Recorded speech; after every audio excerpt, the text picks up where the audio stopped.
Mr. Bubba, you do find yourself outside of the cave that you have come out of, and you have successfully managed to acquire some things. What would you like to do? I would like to head back to town and open up the book I got and start reading some of it, trying to get a feel for what it is as I'm heading back to town. Okay. Go ahead and make a Constitution saving throw for me. All right. 26.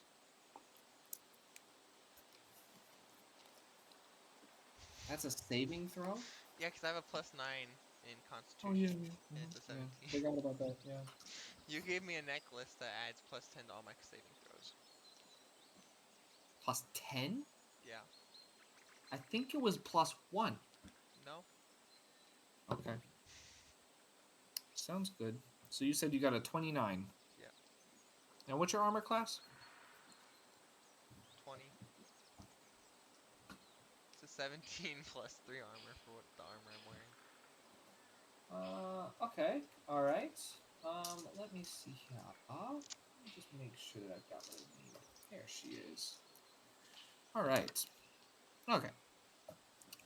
So, as you begin to make your way back to the path that you know to take you back into Nomekop, you feel a pressure on your left ankle, and this pressure seems to be some type of a bite, but the bite is not puncturing or causing any actual harm. I Go ahead look and roll down to it. see what's at my ankle. Yes, it is a goose. A goose. Okay. It is trying to chew on your leg. Excuse me, Mr. Goose, what are you doing?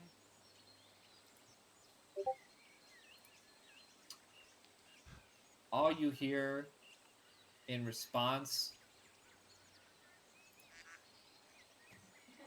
is a quack. And it continues to try and bite you. There you go. That's what I was looking for. Where is that? Oh, the goose honk. Duh. Top middle. I would like Thank to you. bend down and grab the goose. Okay. Roll for animal handling. Okay. Hey, this is where my +12 in animal handling comes in contact, because I haven't used it yet. 28.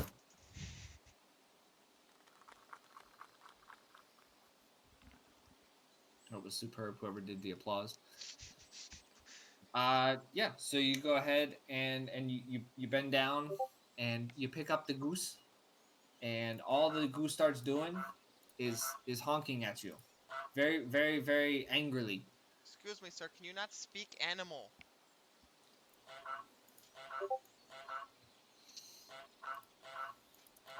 All you get in response is extreme anger. Go ahead and make another Constitution saving throw. Constitution saving throw? Alright. Poor guy. Probably because he's got you by the neck. 24.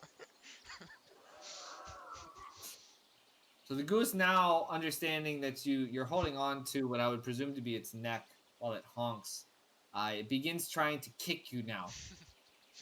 And unfortunately, its little legs are not long enough to reach. And it continues to honk. Continues to honk. Is there anything that you'd like to do? I would like to use my rope and tie its mouth shut. Okay. All right. Go ahead and make a dexterity check. Dexterity. All right, that is a 22. So you are successful in tying this goose's beak shut, and the honks that you had once heard now become a little bit more muffled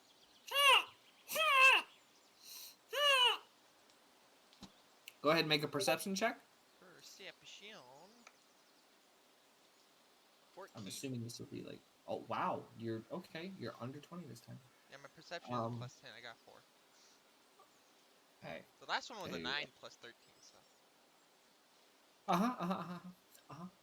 So, and as you finish tying the the only airway for this goose shut, you notice that there is a small note that is attached to its back. Well, all I did was close its mouth. It still has its nose. All right, how many people have seen a goose with a nose? I have. It's on their You beak. got, huh? They have nostrils. Yeah, but then it's still their nose. They don't have a nose. Beak is their nose. They have nostrils, yes. They don't have a nose. But they still can breathe through the nostrils. Well, then the way that you tied the rope, you blocked the nostrils as well. Moral of the story: the goose is no longer getting air. Noted to note. I grabbed the note. Okay. Roll for history. History. It's one of my worst ones. Perfect. I need to note that down. 22. It's an 18 plus 4. Is that a mumbo jumbo hat? Yeah, it probably is. I'm trying, Craig. Yeah, it is mumbo jumbo. All right. So as you look at this note, you notice a familiar name, Timothy, and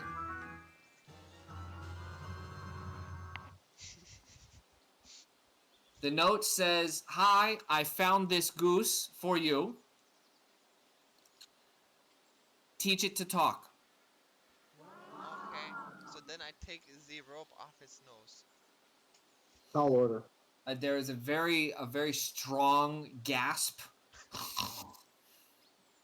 almost that of a pig, as the goose regains air. Sorry, Mr. Goose, I didn't realize doing that would take away all your breathing. The goose remains silent at this point. We go to town. Right? So you carry this goose in towards town, and as we do that, we slide over to Miss Myra, who, if I may, I would like you to make a perception check for me. Oh boy. Okay. Begin.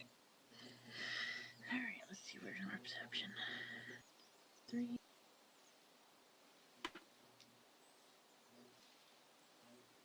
14. 14. So you've noticed that you're not in the same place that you originally were, and you are now in a very dark, some would say damp, uh, cellar. But there's a set of homemade bars that are in front of you. I knew this was gonna happen. I knew this was gonna happen. And unfortunately, you are also alone. Oh, great. Perfect. This is why I said don't go in there. What would you like to do, man? Okay. I would like to. What can I do? Let me think about this real quick. I would like to yell very loudly. Get me out of here! Uh, roll for persuasion. Okay, persuasion. Oh god. Leave again. Oh! That's okay. 21? Whoa! My goodness. Your yell echoes and rings through this small area as if it were doubled in strength. And as soon as you're done yelling, you actually hear footsteps above you. And they seem to be making their way towards the opposite end of this area. And shortly after, there's a light begins to pour in, and you can tell that the door to this area cellar is beginning to open, and a head pops down. And you recognize this head as Tweedledee, who goes, "Oh yeah, um, sorry about that. She's kind of got us in a predicament here." Predicament how? Um, well, she's not who we thought she was. And, Obviously. well, you know we're not the brightest. We're trying to strike a deal, and she evidently knocked us all out and took you, and apparently she wants you. So we're trying to negotiate your release, but it's proving difficult. Do you have anything on you that might be unique or special that somebody might want? Hmm. Maybe. Okay. I'll make sure and let her know. But I Mm-hmm. can't let you out just now. I did Alright. bring I can know, and he looks back behind him to see if anybody is watching. And he goes, I can give you this though. I'm not sure if you're handy. But catch! And if you don't mind, go ahead and make a dexterity uh, saving throw with disadvantage, because you don't have dark vision, do you? No. Okay, yeah, with disadvantage. Okay.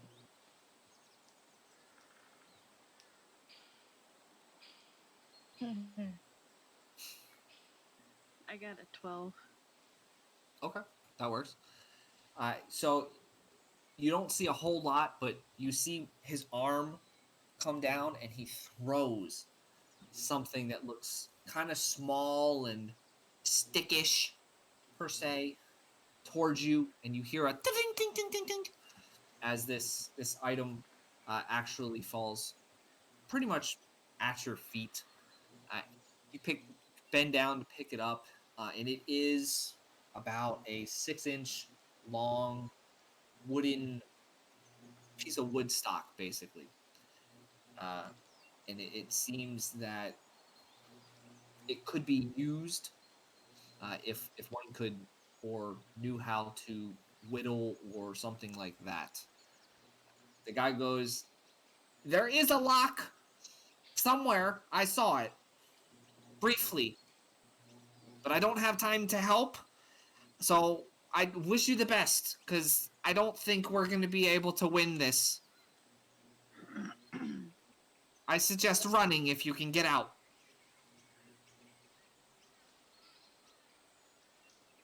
What would you like to do? Um. Well, since it's dark and I don't have dark vision, I'm going to strike up a match and light a torch. Ah, okay, okay. Do you have a torch on you? Yes, Ooh. I Very. actually have 10 of them. Ooh, she's setting up a home. Well, in that case, as Tweedledee leaves, the door closes and does get very dark. But before then, you are able to grab a match and a torch from your back or your bag, Yeah. and nice and easily light that match, and in turn light your torch. So you now have the ability to observe your surroundings a little bit better. And you are able to notice that these bars, although they look thick, they are made out of roots, basically big tree roots. And Oh, there is a lock that is over on a very small iron square door that looks slightly out of place. And that lock does seem to be accessible to you, even though it's on the outside. You can, like get out, and if you were to mess with it, type of deal. I see. What would you like to do? Uh, hmm. I wonder if these roots are flammable. Investigation check. Okay.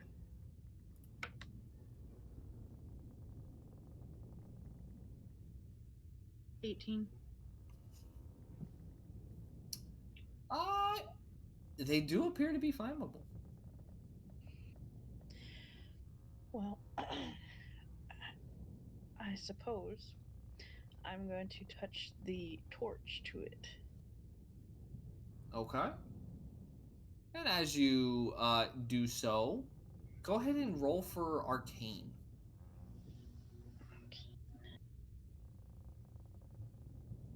I mean, Arcana? Yes. Okay. It's one letter difference. I got a 10. Okay. All right. So as you're bending down to ignite the roots, you do see that the root wants to burn and catch on fire, but seems to need constant contact with the flame, which is not going to allow you to potentially do other things. Uh, and this slightly irritates you, is the best way to put it. And interestingly enough, in that anger and that buildup of a small emotion, the torch's fire actually does get a tad stronger, and is able to actually fully light the root on fire, and it begins a very slow burn, but it begins with a few flickers, and then the fire begins to build up the root in itself, beginning to burn it away. Nice. Nice.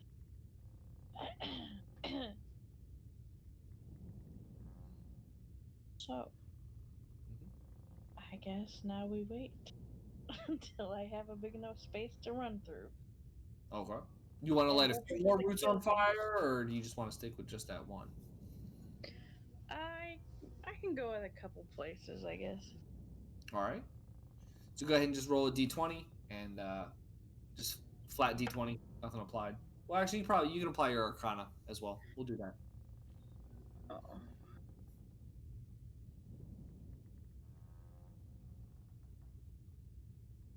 I got a 15. Nice. So how many other places are you looking to set on fire? Just one or two. All right. Well, you're successful in doing that, and the roots begin to burn at a slow but steady rate, and some smoke begins to rise, but nothing too crazy. Is there anything Sure. else you want to do? Uh, well, there's the only thing I could do is whittle this piece of stick, but I only have swords, so.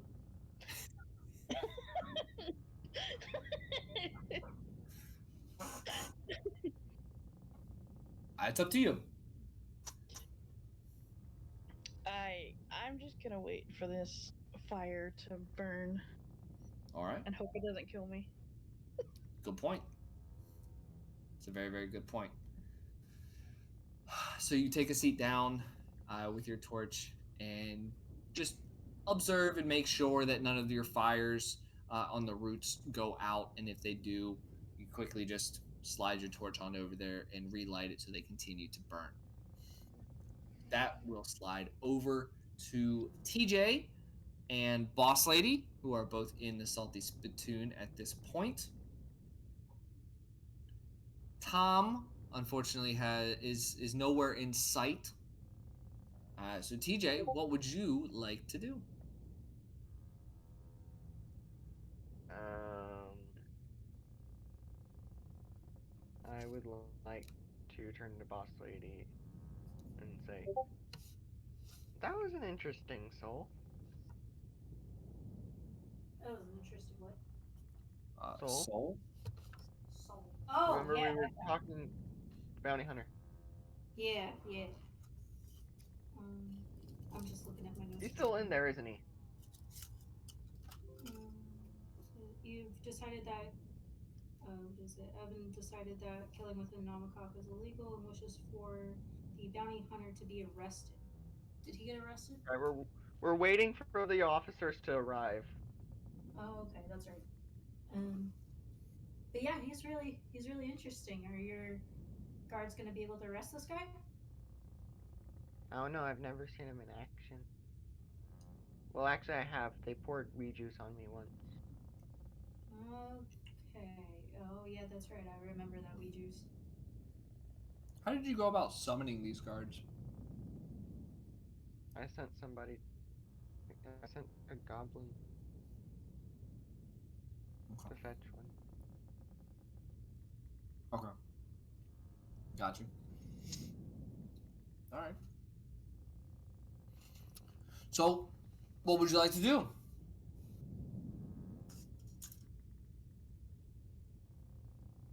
I would like to call out to Tom. There's no answer. Where That's could he be? Small goblin walks by. Here's your words. He's probably out back. He's probably doing something like with the trash or something. I don't know. He's been going out back for little extended periods, so I wouldn't put anything, any worry on it. Give him time. He'll be back. Oh, okay.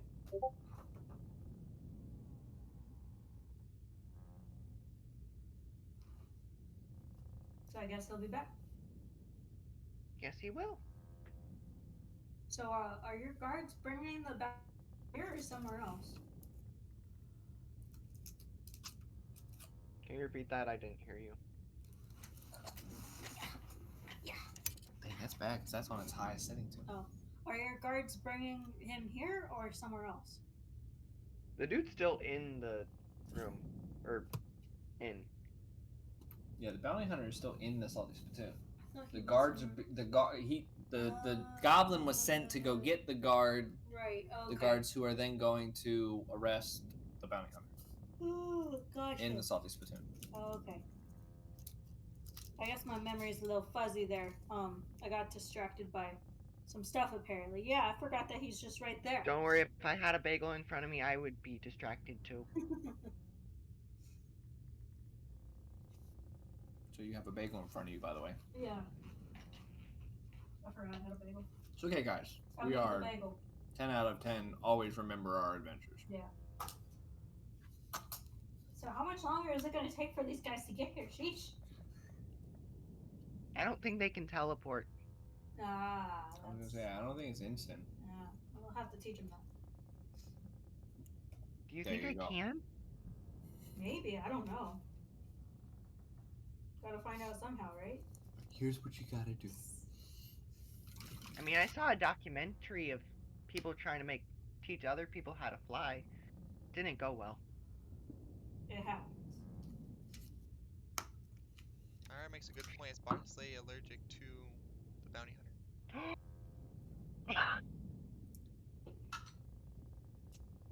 15. No. She He's is not. He's just a jerk. Yeah, he's just a jerk. He's not a bitch.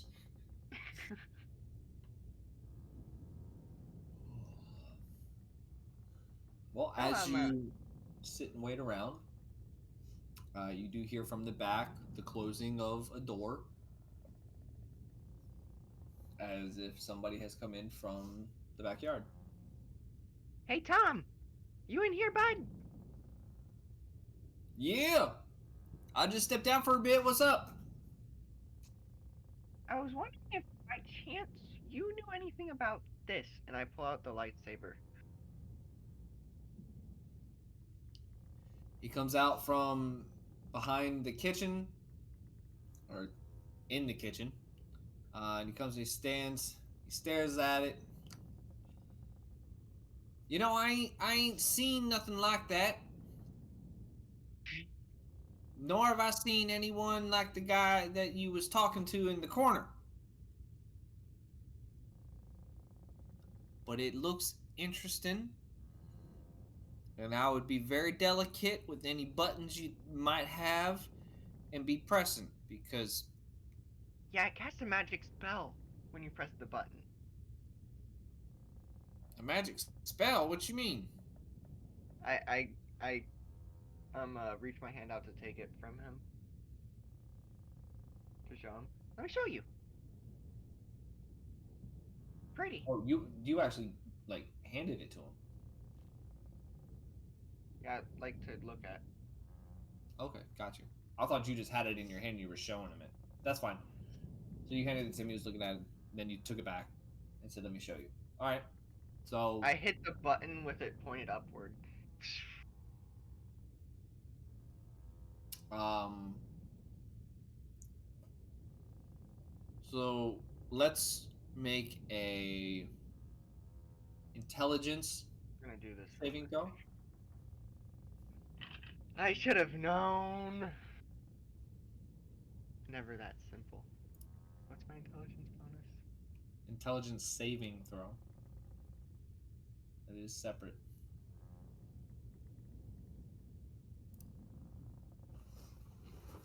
That is 13. Oh, the roll was a 13? Yeah. Okay. So you have it positioned in what you would consider to be the up position. And you push the button, and down shoots a beam of energy into the bar table, and it begins to burn the wood that is. Shut it off as quickly as possible. Tom looks at you and goes, "Well, now do you know how to use that? That's what I'm talking about. You can't be pushing buttons. That looked dangerous."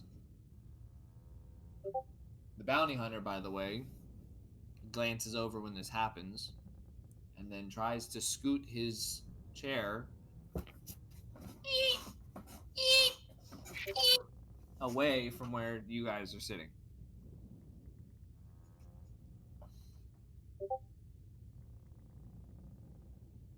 Um,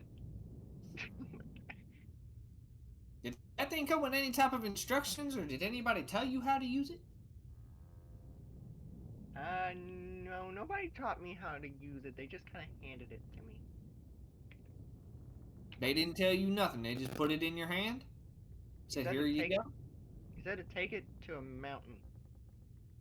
All right. I kind of found the button and I was interested, so I pressed it and I found the beam of light that I like try to wipe the burn mark off of the countertop, but it's a hole. What are you trying to wipe it off with? A napkin. The napkin falls into the hole. It's in the hole. What would you all like to do? Um,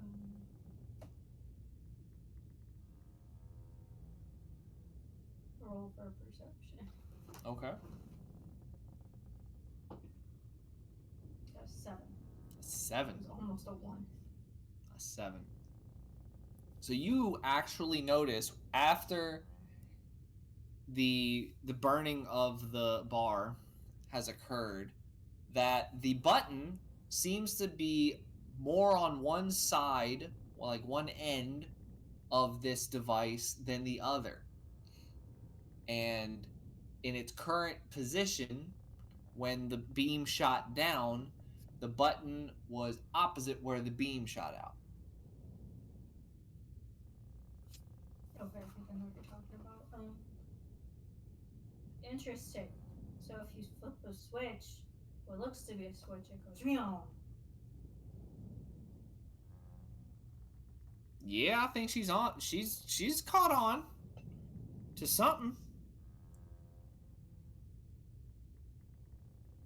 Well, what you gonna do? You gonna go to this mountain like the guy done? He said he wants you to do. I was thinking about it. Do you trust the guy? I mean, I heard him in my brain, so You heard him in your brain? All right. Who wants a drink? I think this story is about to get a lot weirder. I think a crayon apple juice. All right, I can do that. Bounty Hunter also asks, "Give me a double shot. I don't think I'm gonna be standing here too much longer."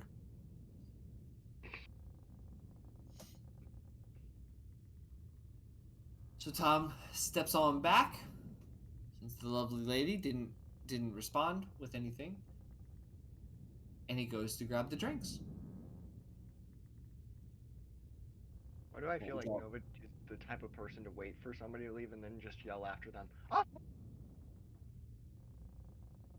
Did his mic peak? A little bit.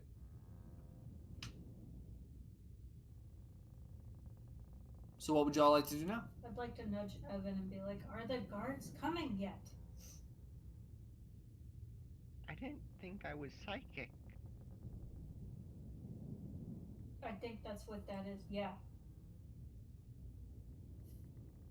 I try to focus really hard to see if they're coming. Please roll a flat d20.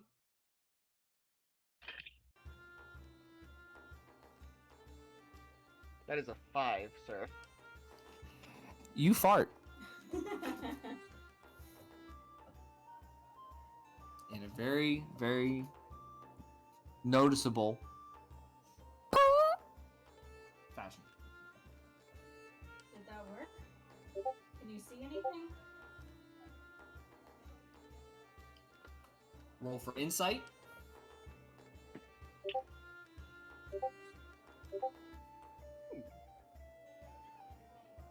Bullets are coming inside.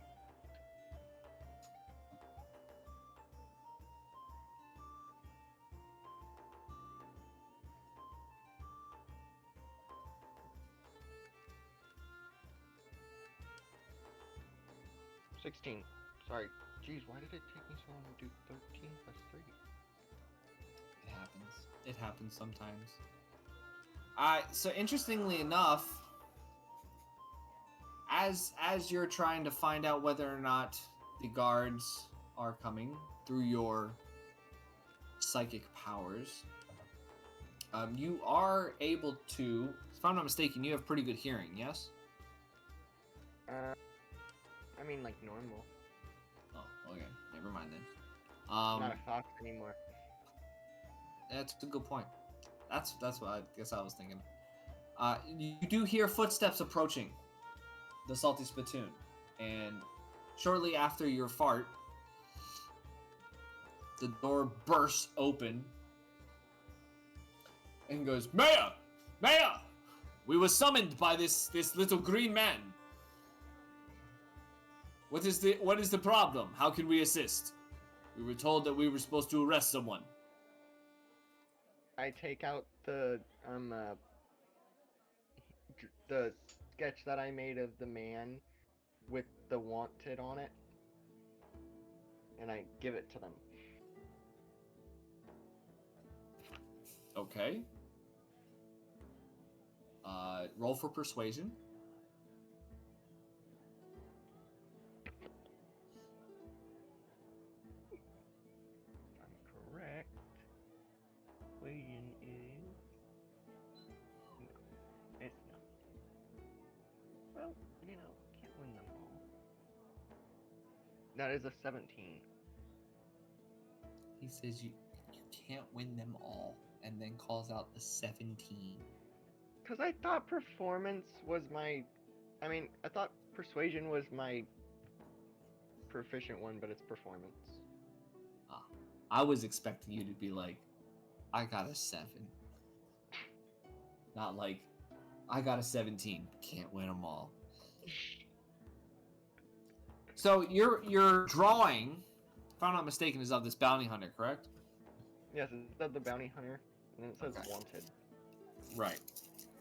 So it's persuasive enough, and you are the mayor, so the guards take it. You there, sir. It seems that you are a wanted man here in Nomekop, and you are under arrest. At this point, the bounty hunter goes, well, I guess it was unavoidable. Turns, and from underneath his cloak, draws a short sword into each hand. He goes, well, if you gonna get me, we gonna fight for it. Both of you are in between the guards, so please make Constitution saving throws, as well as strength saving. Okay.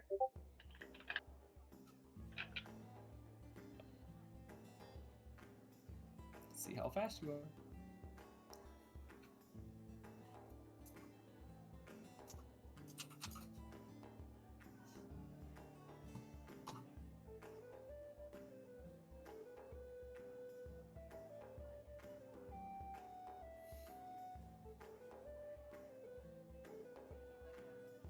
So Constitution first? Yes, Constitution saving throw, and then a strength saving throw. So Constitution is 17, Dead middle. and then strength is how much is that? It's not in the dead middle. It's on the left-hand side. Strength Save is yourself. 15. Okay, so the strength throw was a 15. Yeah, and Constitution was a 17. Okay. TJ, you are able to teleport out of the way of the oncoming attack from the bounty hunter, as well as the attempt to take you as hostage. And so you teleport across the room and slightly up the I actual should grab stairs. boss of the lady. salty spit. I got a dirty. On both? What's the second one? Strength saving. Okay, so Constitution's a dirty 19. Strength saving is A dirty 11. Mhm. Okay. And with TJ's help, go ahead and roll D20. Me? No, TJ, just a flat D20.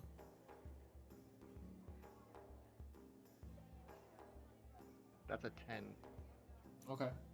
So your 10 actually adds to her 11, so her strength saving is a 21 since you tried to. And so you are able to grab her in time, and you both are able to avoid the bounty hunter's attack to basically protect his own life and from him being captured. At this point, the bounty hunter is now engaging with the guards,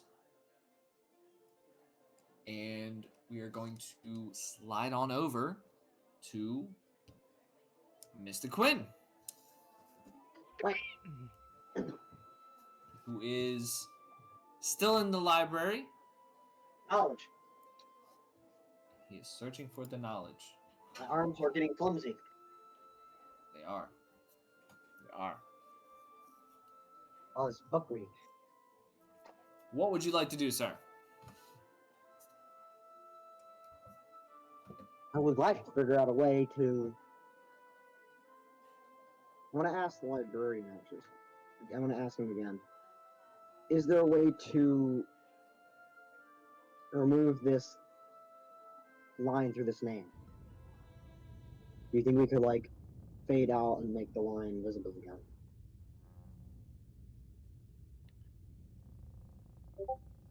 Well, Good gosh. Hold on. Am I really that annoying? well,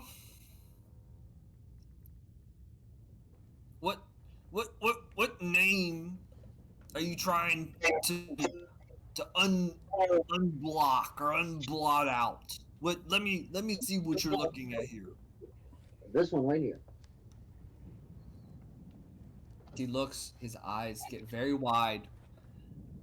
He takes a step back, almost as if he was getting ready to fall.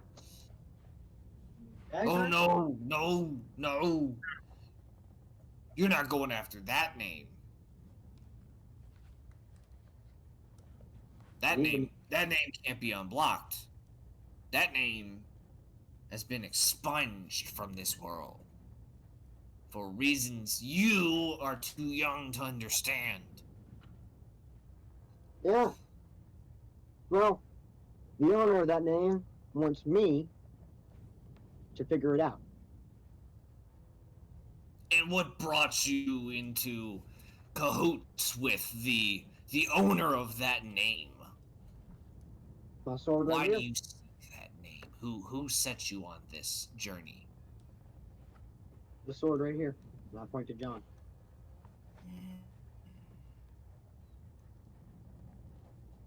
The sword.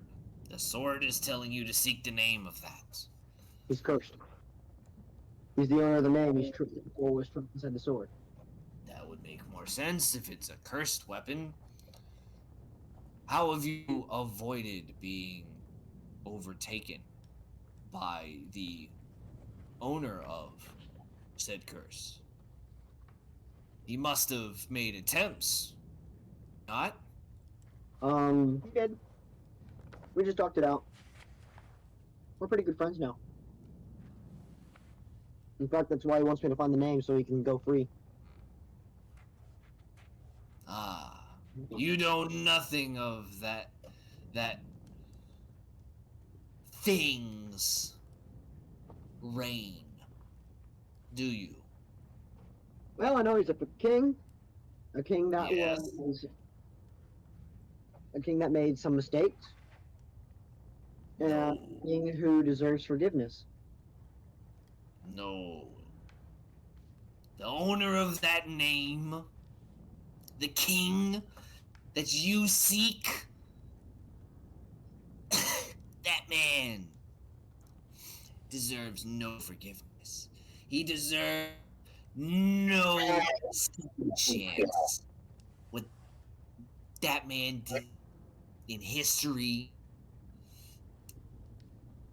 he merely brought our existence on this continent to an end. All for his own pleasure. No greater good. No for the sake of all of us. No cutting the pinky off despite the hand. No. That man did what he wanted and nothing more and And anyone that said anything otherwise, How are you so sure? without a second guess. You seek that name. The only way to expunge that name is to find a lost book that was given to a unique beast to protect. Sorry, still dust in this old library. If you can find the book regarding and describing the Dark Ages, or the Dark Age, that's the only place his name still exists. Where might I find this book? With the beast. Where the beast goes, I do not know. Check with your friends. Maybe they've run into him. You never know. This beast is big. He's terrifying to some. And he has quite the appetite for human or any other humanoid-esque creatures. Okay. I do have one question for you. Yeah. What makes you so sure he's not deserving of forgiveness?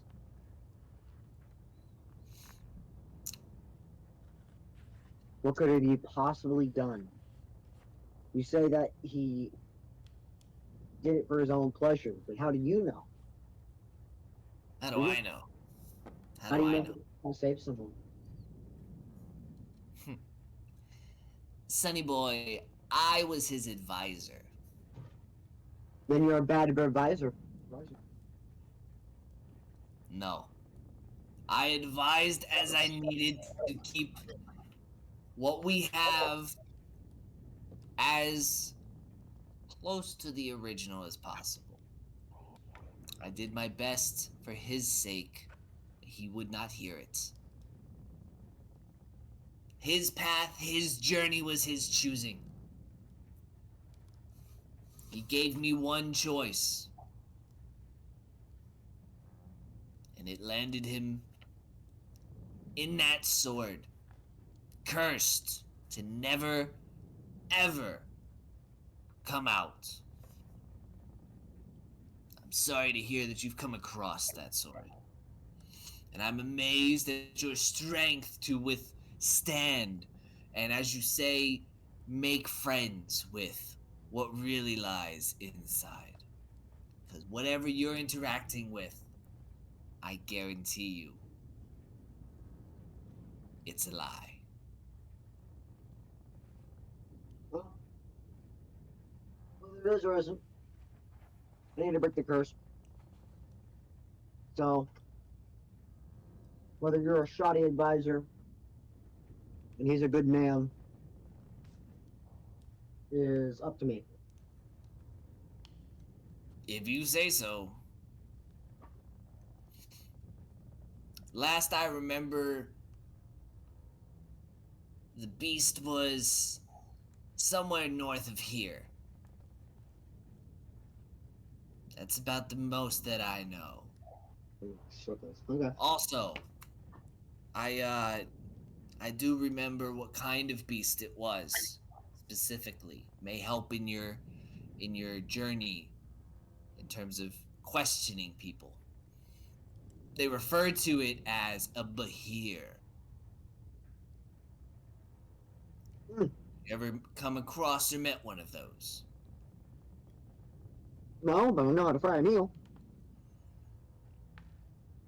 They're behemoth creatures, capable of lightning, capable of destruction, capable of negotiations, if I'm being honest.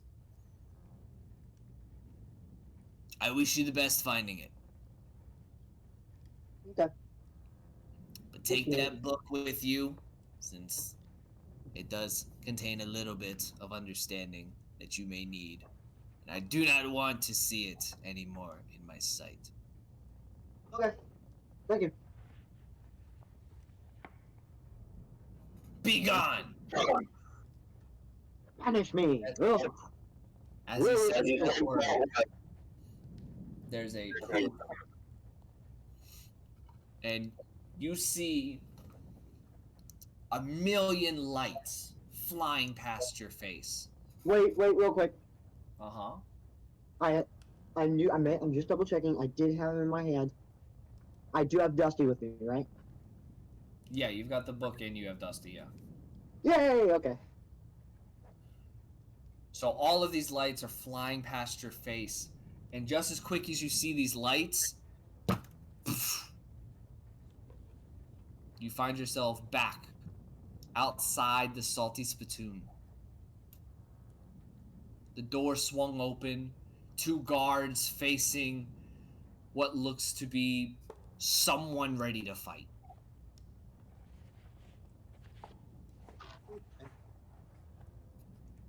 Interesting. Can I walk in? You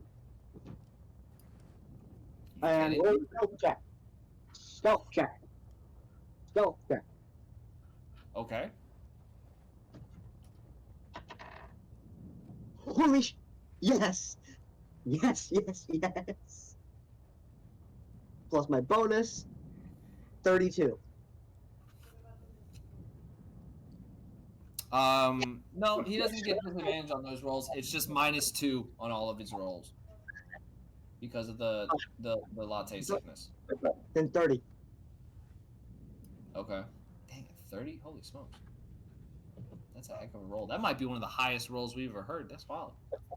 Jeez. Well, your stealth check is extremely successful, so nobody even hears the poof from outside. What would you like to do with your stealth? I would like to go into the building. Mm-hmm.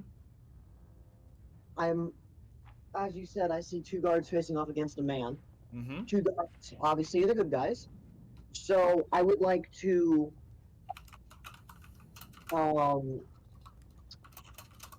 walk behind the man who is fighting the two guards. And I'd like to attempt to put my knife to his neck. Violence is Okay. always the answer.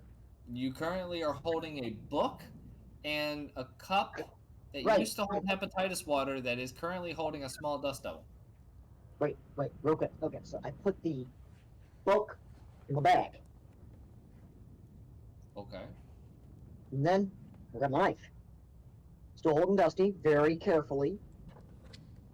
Well, you gotta put Dusty down to be able to put the book in your bag. Because you gotta open the bag. You can't just like Then shove it in. Then I put Dusty down on the table. Okay. And then I go ahead and put the book away.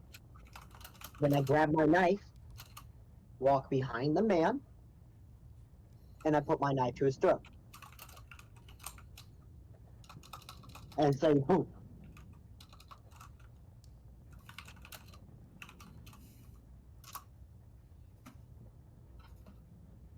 You very much catch this bounty hunter by surprise.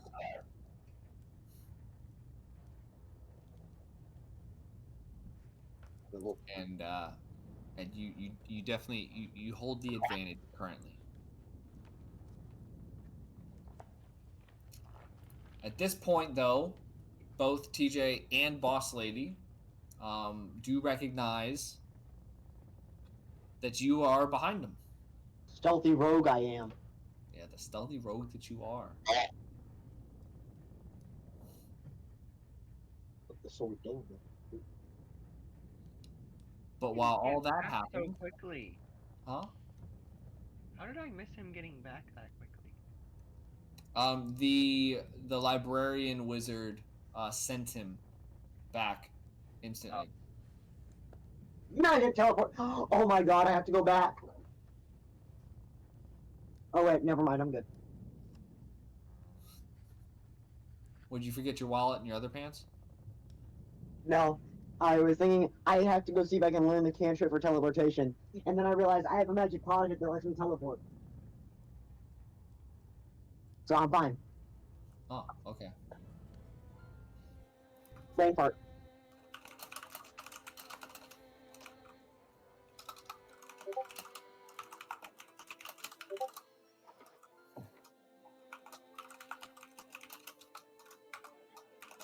All right. That being said, we will take it and we will slide on over to Mr. Bubba, who has made his way, goose in hand, mind you, back to the front of Nomekop. Oh, I'm not muted. Yeah, gotta refrain from the alien noises. So, Mr. Bubba, upon entering Nomekop, what would you like to do? I would like to. There's a couple things. I'd like. Is what time of day is it? Nighttime or It is currently 7 p.m. and 7 p.m. the Okay. sun is dipping, getting ready I'd like to to do start. a perception check and see if the Adventurers Guild and stuff's still open. Okay. That is a perception 19. Okay. Unfortunately, the Adventurers Guild is too far away for you to see. Alright. Plus, there's houses and all that kind of stuff in the way. So I'd like to head towards the center of town then. Towards like the fountain area. All right. As you pass by the Salty Spittoon, go ahead and just make a perception check to see if you notice anything that's going on there. 25. 25. I will let you make the decision here. Since you've rolled high enough to notice, I'll let you decide as to whether or not you do actually notice. I think I'd look at the Salty Splatoon, yeah. Just to Okay. see who all like if I could see anybody in there that I know. Okay. And you do notice that the door is open. There are two guards and what looks to be a few other people inside. And the guards seem to be at a ready stance, as if they are defending / getting ready to attack something. Seeing that I know who owns it and I know Tom doesn't like crazy things going on in there, I'll go in there just to see what's going on. All right. And so as you enter, you notice that. Why am I? Why am I blanking on Quinn's actual Clive. character's name? Clive. Thank you. Why was I blanking on that? You notice that Clive has uh, is a random adventurer by the throat. Has a knife to his throat. The two guards are at the ready, facing this random adventurer, as well as Evan and Nova are both over on the staircase, just looking on, curious as to the outcome. You don't see Tom anywhere. You don't see any goblins or gremlins anywhere either. So my character, seeing the current situation, seeing how Clive's got it down, there's other adventurers in here. I think There's currently only I'm saying one like other. my companions. There's other people in there Oh, that I get you. I think my character would let this play out and see, just like kind of guard the door. All right. So how exactly do you do this? Do you just stand there kind of at the door? Um, how do I you kind of handle it? stand there with the goose in arm, but like almost like cross my arms. Okay. So you're holding it. Are you still holding it by the neck? No, I'm holding it by like its side now, off to my side Oh, okay. with my So left you're hand. holding it by its side with your arms crossed. Yeah. It's impressive. No, like I like rest my arm like on the goose while my left arm's like holding the goose. where my hands on the back of its like the back of its neck area. Why was that such a good description? She goes, you can hold it like how Misty holds Togepi. I'm like, nobody's gonna know how to. Wait a second. I was like, okay. All right. Okay. So you're standing in the doorway, correct? Yes. Okay. Great. Is there anything else that you like to do at this point? Just ask what's going on here to everybody who's in this area that can hear me.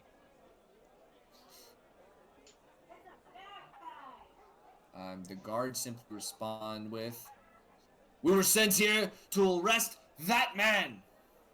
What did he do? We don't know. He has. bounty hunter. We gained a bounty poster from our mayor that said to arrest that man." And unfortunately, one of them points to Clive, the other one points to the adventurer.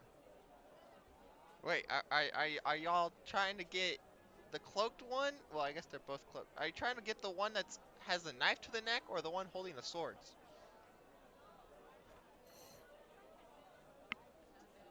They both respond with holding the swords, and they both accurately point at the adventurer this time, not Clive. Mr. Mayor, why is there why is there a poster for his head? Sandwich.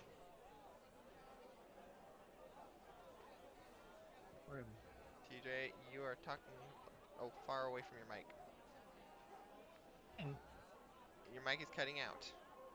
Yeah, we're The getting, last little yeah, we're getting the second half of the fourth word. Hurting. We can't hear you. I hear you talking in your room, but we can't hear you. Well, I was talking about sandwiches and hurting. Well, I'm hurting because I was excited and I smacked myself in the balls earlier. Now I'm really in good pain. Excuse me. Oh, Don't ask, don't ask, don't ask. Really? I agree, Craig. I'm in a lot of pain. TJ, what were you saying? Oh, Cray's dead. Craig's gone. He left. Nobody knows the word he's expecting to come out. I think he went to go help boss lady or something. So you see the like the latest photo in general, where like that TJ sent, the first one where like the guy drop kicks the guy, or, like kicks the other guy. That's Sir Roderick when he's being diplomatic. Yeah, that's also how my parts feel after his diplomaticness. He got Okay, we're gonna drop that topic. He got a sucker. TJ, What is the were you- response Yeah. to Mr. Roderick's question? He's a bad person that has a bounty on him. And you Can drew I up go the for the poster? That was not disclosed by anyone in the thing. I'm just gonna put that out there out of context. It's a good point. Oh, I'm asking. I wasn't here for that part. I'm asking. You were here I'm when asking you were if told what the he card created said. the poster or if it was already like a poster that was already made. No, he drew up the poster. We are not Drew up the discussing. poster, but your character would not know that. No, I was. I understand. I understand what you're saying. I'm just saying. So is this an outlasting outlasting poster, or where'd you find the poster? It's just determined No, to make this. I'm trying to understand why this man is in this predicament because I just walked in. Right. So I would Because ask they that said exact- they got the poster from you, so I'm asking you how the poster came to fruition.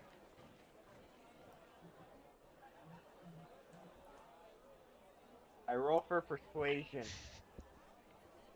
Okay. You don't want to roll for performance? Okay, performance. If you do that, you have to sing your answer. Do I roll anything? How about I danced while I'm saying it? No, you gotta sing it. Can I ask a question? Okay. Sure. Can I kill him and get the reward? Since I'm technically holding him hostage right now. I will note that it says wanted, not dead or alive.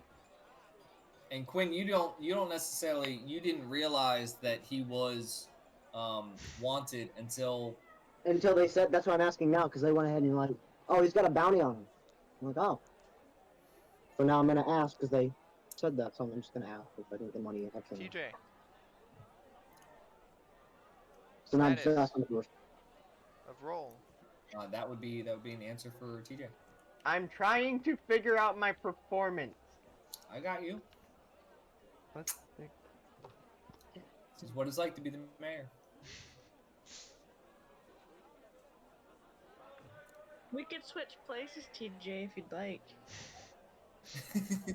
Just Swap, suddenly hey. they teleport to different situations. It's like swap places. Boom. 16 plus 8. My brain is not braining. A 16 plus 8 is 24. Well done. Thank you. I cannot. I was like, okay, why is this not working? Now please proceed to sing your response. We found it in a barrel, and I don't remember why. But I think it was from Gerald, and he just made me cry. I don't know what's going on. Hope you enjoyed this song, and I like bow. Perfect. So you're having a bounty after this man for not knowing why?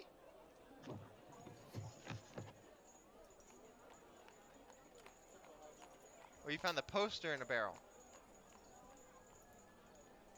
It's very, I'm just trying to understand what you just sang about. Don't worry, you agree with it. It makes sense to you. You talking about tuna? He said. Would that go against my passive wisdom or passive intelligence? Passive wisdom. Just accept it. The information just absorbs into your skull. You know what? Fine. Looks like you got this. I'm leaving. I'm going to the Adventurers Guild. And I walk out. Sounds good. All right. The money. As you turn and leave, we slide over to Miss Myra, whose roots have done quite a good bit of burning. And they have now reached a point where, if she chooses, she would be able to wiggle out. Okay, time to wiggle. All right.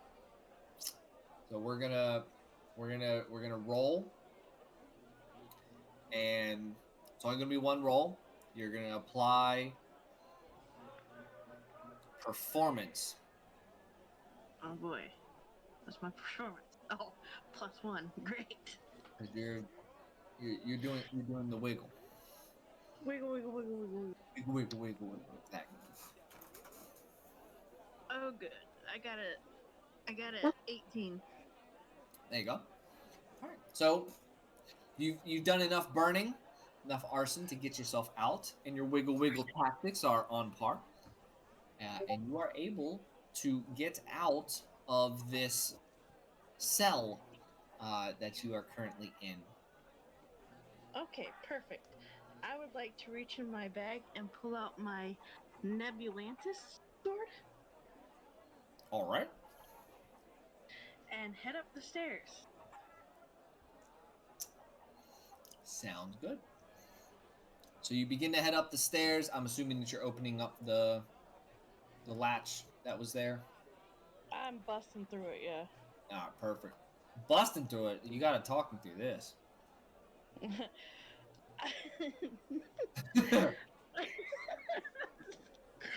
I kind of just throw my hand up and push it all the way up.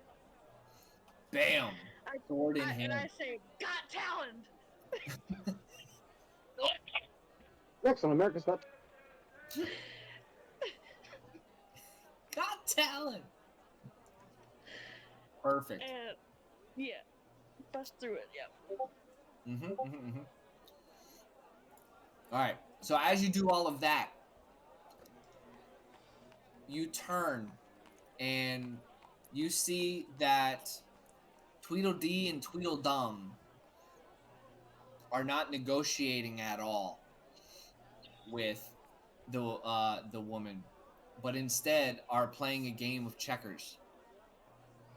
And all three are very surprised at your appearance from down below. You are still in the cabin, but you've come up from the floorboards close to the front door. I see you're not really doing all that much persuading. Listen, listen. The persuasion was the game. All right, we were gonna play a game, and if we won, you would go free. That was the persuasion. Mm-hmm. Are you winning, son? He says yes, but you can tell by the board he's not. I so want to just decapitate this guy so badly. That is entirely your call. Okay, well, I point my sword at this old lady and I say, why is it that you had trapped me in your cellar? She looks at you. Unfortunately, she's not very persuasive in this attempt. But she goes, "Darling, I was trying to protect you from these dum-dums. I could tell you were way smarter. So I was trying to get these idiots out of here. I had to separate you, you know? I had some special tasks I was going to send you on." Right. So, you put me in the cell instead of these dumbasses. Well, one of you, two of them. Right. Well, I believe I've overstayed my welcome here. Oh no, you're more than welcome to stay more. You're more than welcome. Would you like some tea? Would you like some tea? I still don't know how to treat these guys. Sorry, no offense. No. No tea. No tea. I do not want your tea. I do not want your company. I do not want to be in this house any longer. I'm leaving. Rude. Rude is locking your guests in a cellar. It was nice and cool down there. It's so hot up here. It was air conditioned. You were fine. That part was actually rather persuasive, and you do agree that it was actually cooler down there than it is currently up there. Well, I do appreciate the coolness of your cellar. It's the everything else that bothers me. Well, if you want to leave, I can't force it. I can't force it. I mean, should I at least keep these guys? Because they're weighing you down. This guy, I've beat him 10 out of 10 times in checkers.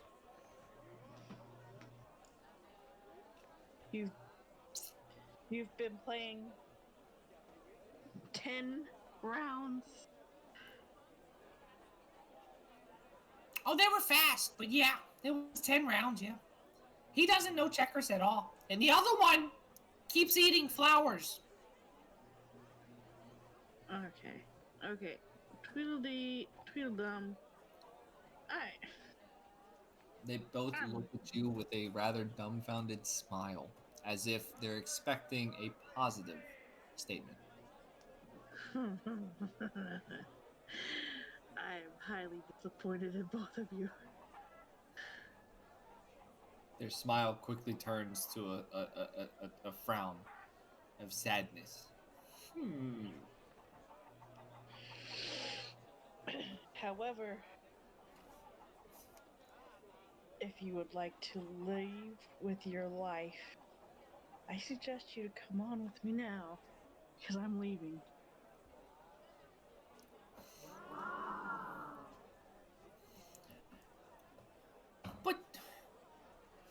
I was getting ready to win the checkers. That's not my problem. I'm leaving.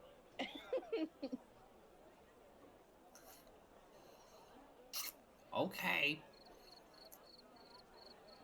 The bus is leaving. If you got your tickets, let's go.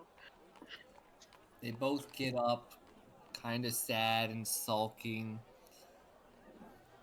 and they follow you as you work your way out the door.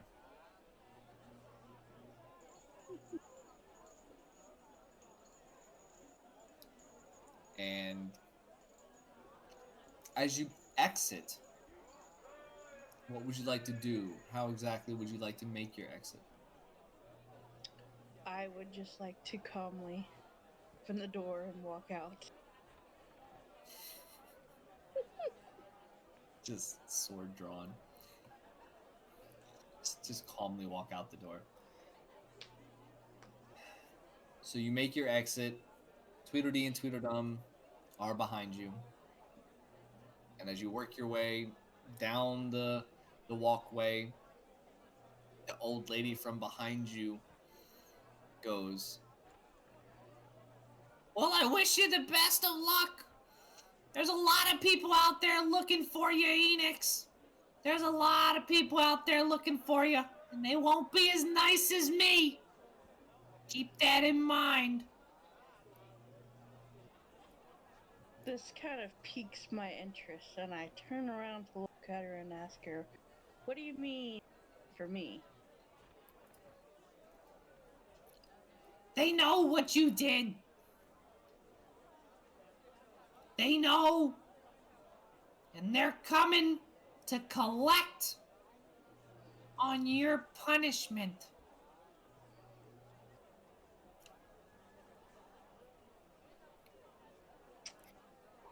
I look to Tweedledee and say, "Get the mule, and let's go."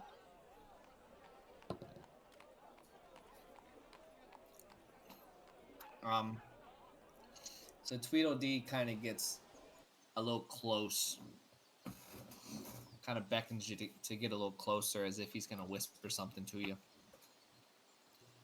Leans in and goes, yeah, so one of those checkers games, I bet the donkey. You idiot. And I slap him in the head.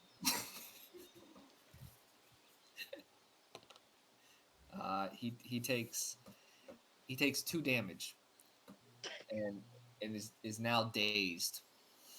Beautiful. And we'll need his hand to be held if he is to walk a straight line of any kind. Tweedledum, hold his hand. Tweedledum, after seeing your aggression, stands both feet at attention, Yes, ma'am. grabs his hand, and begins following you. Where might you be headed? My friends are my power. Kind of look at this map and I kind of look around. And I'm like, It is I. And some. I think since last time we went left, I think we'll go right this time. Right from coming out of the old lady's house, or right from where you guys came out of the woods? From the old lady's house. Okay, gotcha. All right. So you begin heading right, and this path does seem to take you back towards Nomekop, where you were originally working your way down. The sun is reaching the horizon and has made its way about halfway down. So you've got a little bit of light as you see the gate or the wall on your side to Nomekop, and the lights from the houses begin to light up as it gets darker and darker. Tweedledee and Tweedledum. Tweedledee has woken up from his confusion, and both are now following rather silently as you make your way. Is there anything that you would like to do? I would just like to keep making my way to Namen. Okay. So, you go ahead and make your way on in to Nomekop. Is there anywhere in particular that we're trying to go in Nomekop? The salty Well, first, I might as well drop these two at their home. You know what? There's good in you yet. You drop Tweedledee and Tweedledum off at their house. They very slowly make their way up the stairs, and they turn around and they go, I'm sorry that we were such a burden. We're just river adventurers, but we're nothing compared to you. So I'm sorry I lost the donkey, but I'll give you whatever we have as the reward. Hold on.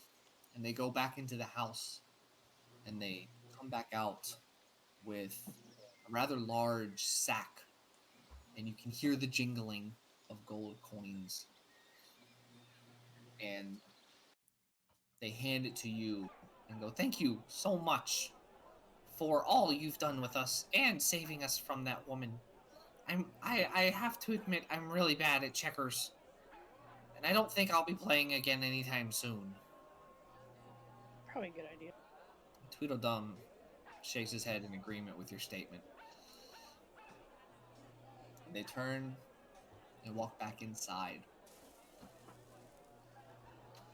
You have successfully completed your quest to find the source of the river, and you have gained, and correct me if I'm wrong on the reward, you've gained 5,000 gold.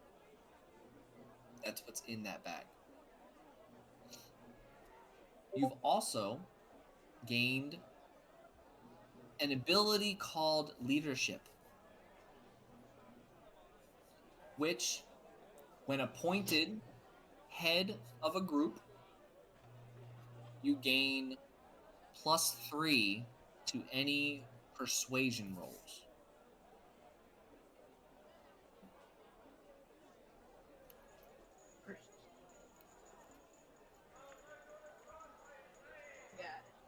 Mm-hmm. Great. A leader, just what I always. There you go. I will say, though, your journey has put you through quite a lot. And after a long rest, you will have leveled up 2 levels. Oh. Nice.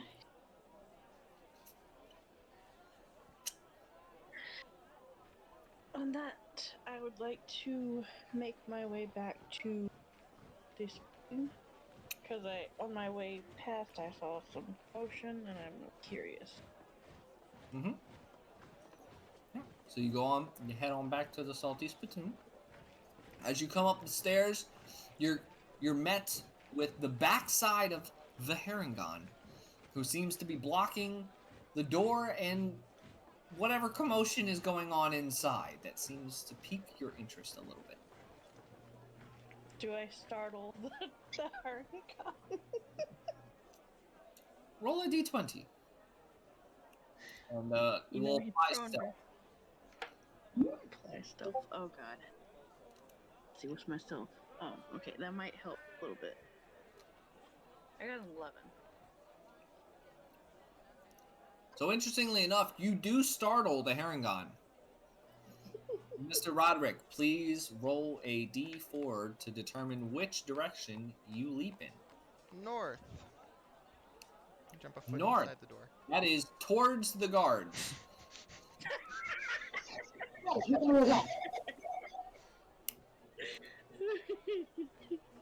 As you hit the ground, they turn very abruptly, swords drawn as if to defend from an attack. And they go, halt! Who? Whoa! The goose is just honking now. Why are you holding a goose? It's from a friend called Timothy. Who's Timothy? You wouldn't know him. I don't. You might. Well, I would. You might want to back up. I stand up and head to walk out the door to go towards that area again, leaving this chaos to their own possible death. You're met at the door by Enix. Hello, ma'am. Hello. Wait, are you all here? You gave me quite the startle there. I noticed that you're a bit jumpy there. Yeah, us Herringons are kind of jumpy on certain things. I asked something while I was here. What's up, Quinn? I want to ask everyone, since everyone's pretty much here. I want to ask: have y'all seen a very large creature lately? There was one in a cave, up north. What kind of creature was it? I think it was Bahir.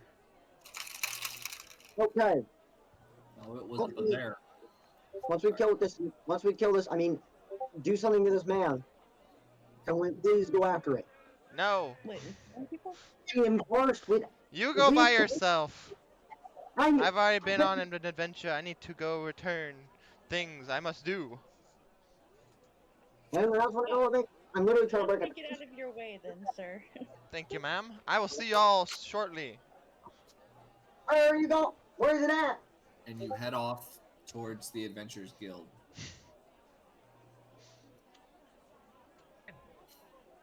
Know where he's going? Where he went? Enix, as you look into the Salty Spittoon, you are greeted with a scene of two guards turned back towards what looks to be Clive holding a adventurer at knife point, while Nova and Evan are in a corner on the stairs up to the second floor, just watching from It's afar. not like. I just look around and go, what is going on here? I am very sorry. Quinn was talking. I think it's yeah. I think it was your echo through him. What did you say, Myra? I would just like to say to everybody that is here, what's going on here?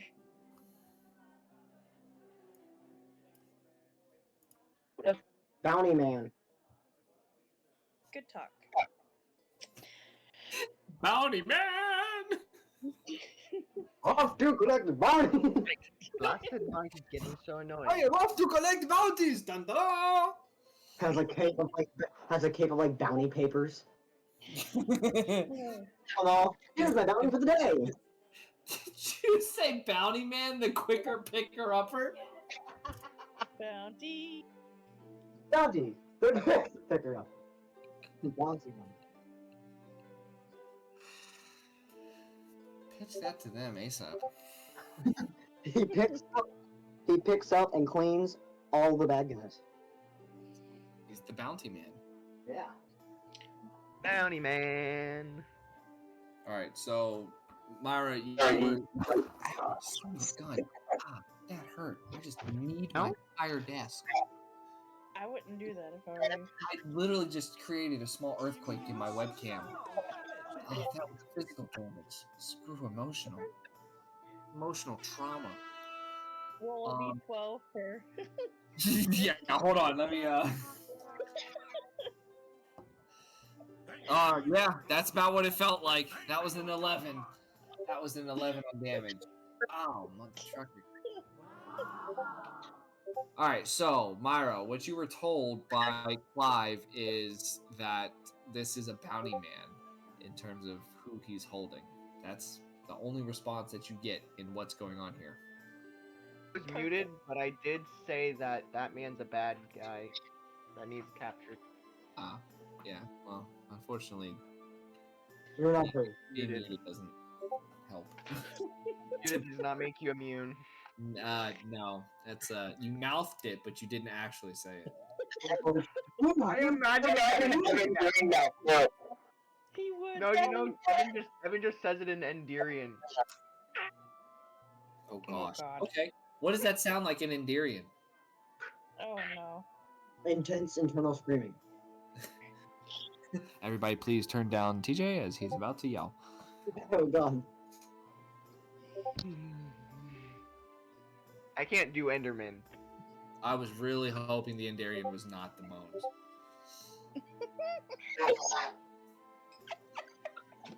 That would. I don't know if I could have allowed that.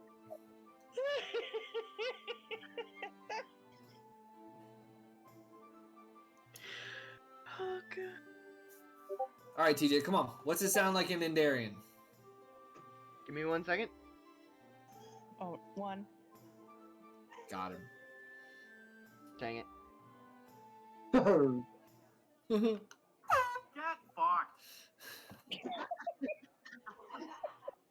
wow. Great Endirian. I saved hundreds of liberty. That is not it. What was that? Wow. That sounds like an ad. 8675309. I don't know where I'm going. What? It's free real estate. Tune in next week as we find out what that was. Pick one guess. Pick one that's going to 1, going to 10. If you guessed an ad for a car last week, you'll earn luck next week. Yeah. I'm laughing at what Myra did. Makes sense. That's 10 out of 10. 10 out of 10. All right, TJ. What does this sound like in Endarian? No. Oh, it's not gonna do it. I feel like it's not. Maybe if you try harder. And even though I don't have Really? That sounded Everything like, but that sound. that sounded like English. Yeah. It's not. Best Endirian I've ever heard. And we should all know Endirian. Oh my I'm god. actually starting to get intrigued as to what exactly he's actually trying to Seriously, like pull so off many at this point. great opera. It's because he's probably trying to screech so loudly that his mic's not picking it up. Maybe, but if he can There. talk into There's the sound. There's the sound. Bro. I got to hear it now. you trying to you upload it?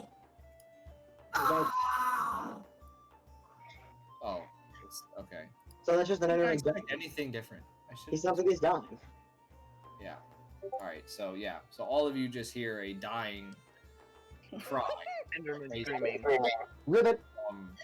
from Evan in response Evan, to are you what's okay? going on. Sorry. I'm not around the You clock. guys don't understand that. No, not even the slightest. You know what's funny? I'm holding this guy hostage the whole damn time. Realize this. Yeah. And the guards are wondering Standing there. who you are. Wide-eyed, like, who are you? Who are you? Yeah. Wait a minute. Who are you? Gosh, down that rabbit hole. Everybody just sits here. Who are you? Are you? Man.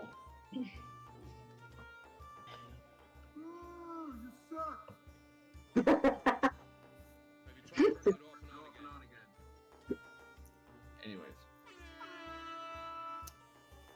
So Myra, how do you respond to the responses that you've heard for your question? Well, from what I've heard, I hear a bounty man and a screech.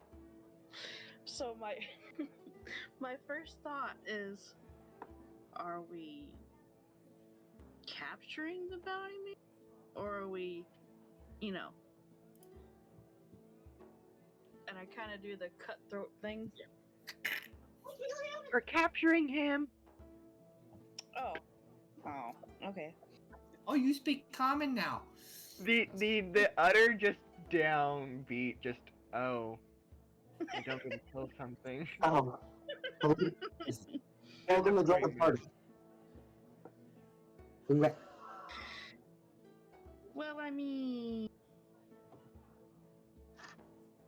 Clive? Heard my name. That's my name.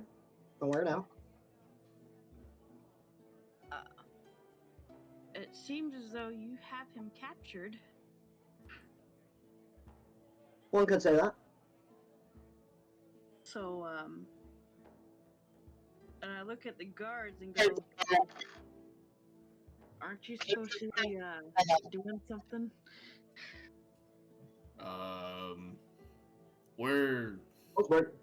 We're not sure why that one's got a knife to the guy who's wanted.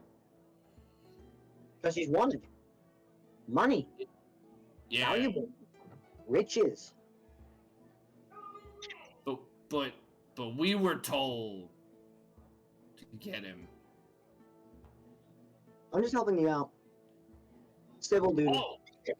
Well, here. Hold what you got. Hold on. Hold what you got. Okay. Guards begin to move in closer and closer. Clive, please make a dexterity saving throw. Yeah. Oof. Son of a good gosh. What is the guy, blind? I need a blind bounty hunter. I got a 23. Listen. Oh god. Yeah, he's blind. He's blinder than Boss Lady is allergic to his kind. He's blind. I got a 23. My dexterity saving throw. Wow. Good gosh. Yeah. So he, as the guards moving closer, and you guys are having a short, tiny conversation, the bounty hunter sees, quote unquote, what he thinks is an opportunity, and quickly tries to turn on Clive and gain the advantage. Unfortunately, Clive is very perceptive and responds very quickly to this, and dodges any attempt at a swipe with one of the knives, and quickly regains the upper hand, pushing the bounty hunter up against the bar, now still holding the knife at his throat, as both of the bounty hunters are let go and dropped to the ground with the force that's pushed into the bar by. Yeah, I wrangled more eels better than you. Pardon me. You go to grab the sword? Hey, Okay. can we just say that Quinn should have advantage at grappling something? He's had to grapple eels for crying out loud. Yeah, see? His eel grappling days are coming in handy. Flying eels are very dangerous. You gotta be very careful when handling them. They're slimy as well. Yes, they are. It's hard handling slimy eels. Luckily, we scrape off the slime and use it for frying. Eel. See, I would not know that. That's only eel handler knowledge. I got a 35. You got a 35. Got a 35. Stop rolling things in mud, damn it. So you see the Nova sees the swords get dropped and figures this is the opportunity she needs. She begins to quickly dart down the stairs to grab them, and on the I'm sitting at the bar eating my bagel. No, you're not. Yeah. No, you're not. Why do I have a bagel? You don't have a bagel no more. I just had a bag, yeah. Hi, welcome to the program. Thank you. You've been swept away because you had to dodge an attack, yes, and you're that's now right. standing Okay. over on the stairs Okay. with You're Evan. probably right next to the stinking bounty now- hunter and Clive. The bounty hunter's like over your bagel by this point. He's on the bar. Actually, a good point. He's Yeah, sitting on it. his arm is kind of on the cream cheese of the bagel. So you go running down the stairs to go grab the swords. Unfortunately, you misjudged the final step. Wait. And please roll a d4. 3. And you take 3 damage as you face plant onto the ground. I say, Nova, you have terrible stairs. I tried. She's cross-eyed. What did he say? He said, I think she's cross-eyed. I'll show you cross-eyed. You want a healing potion or not? When this is what she says to you about that remark. I'm gonna have to pay my nose. I scrambled to grab the swords while I'm on the ground. She just slithers.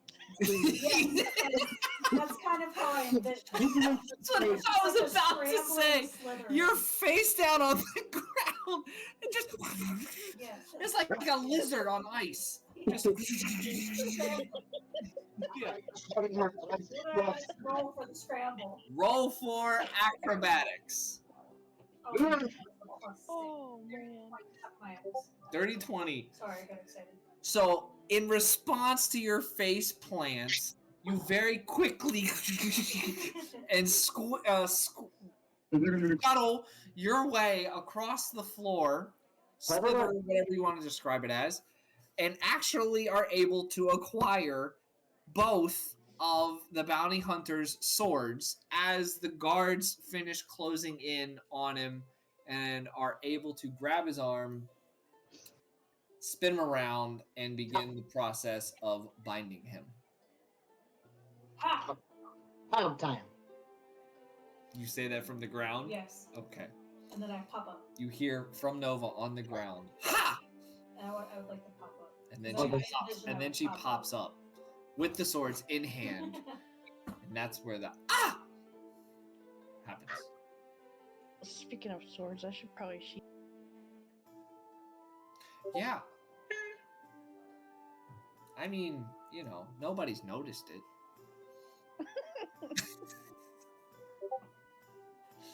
Even the highly perceptive Heron God didn't notice. All right. What would we like to do? I'd like to put the swords in my bag.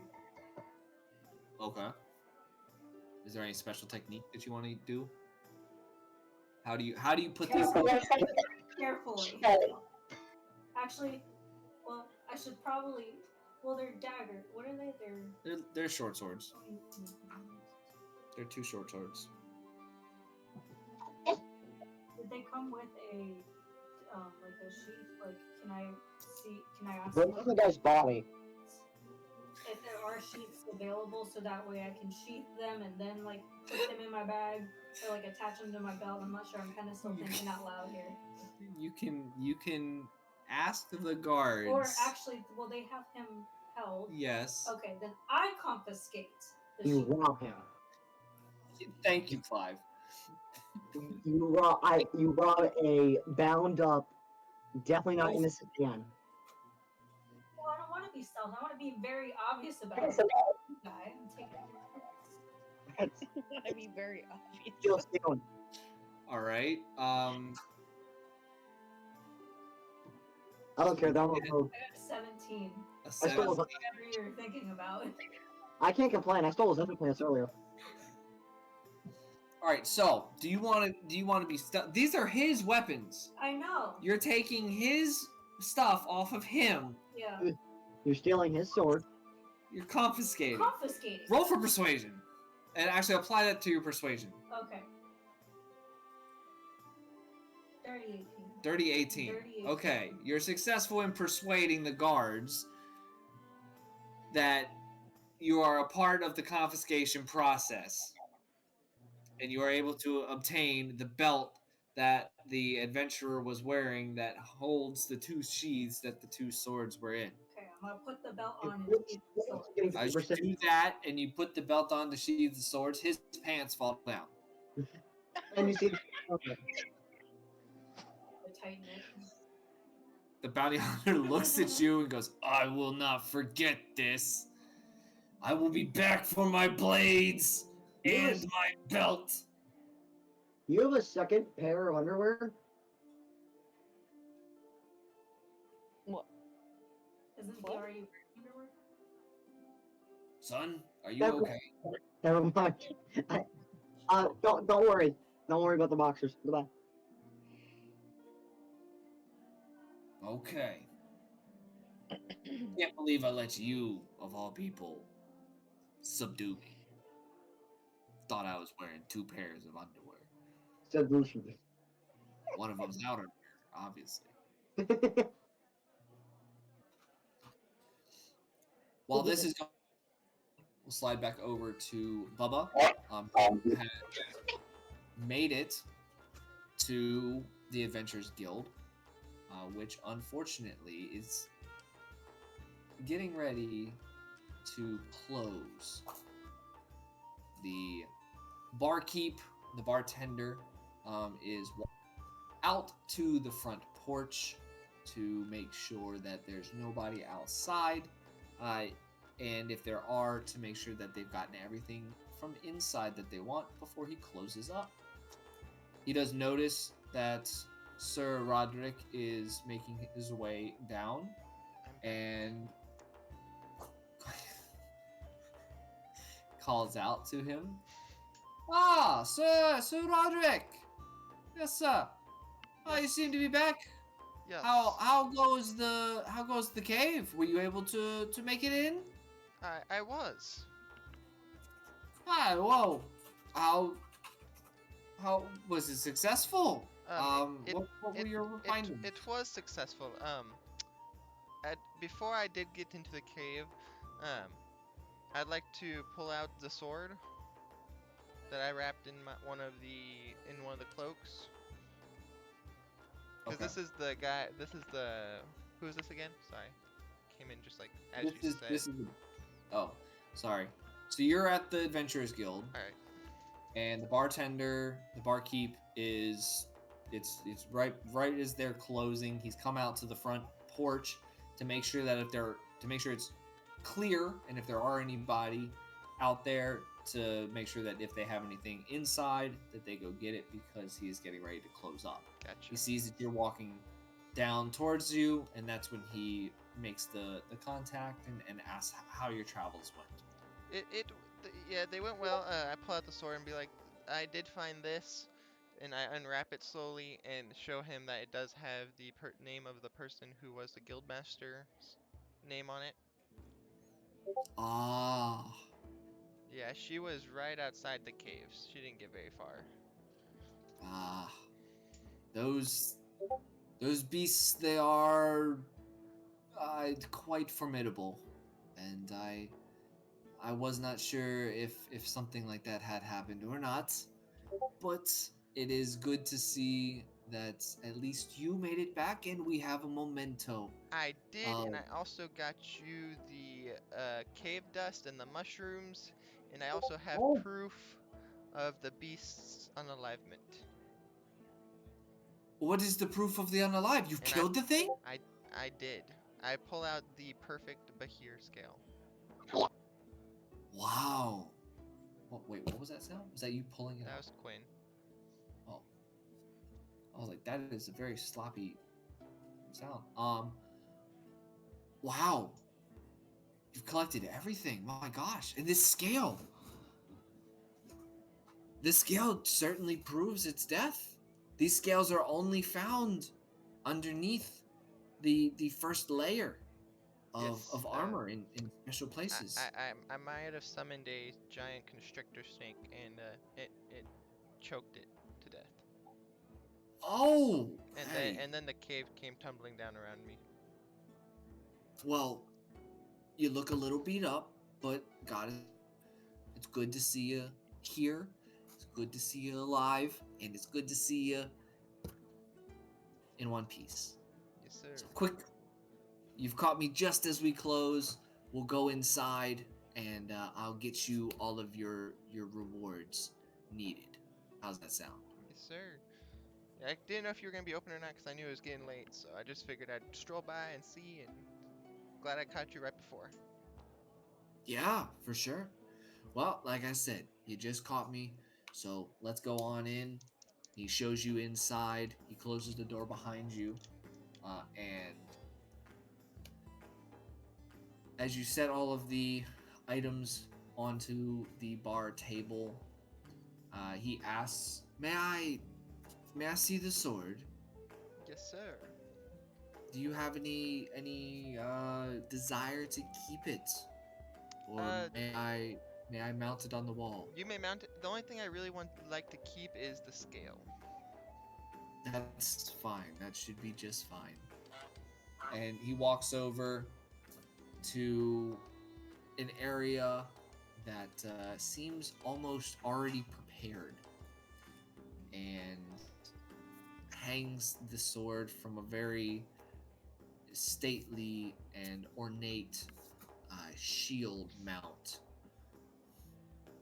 And you notice that there are a collection of about 4 or 5 other shields with swords in them. And this intrigues you.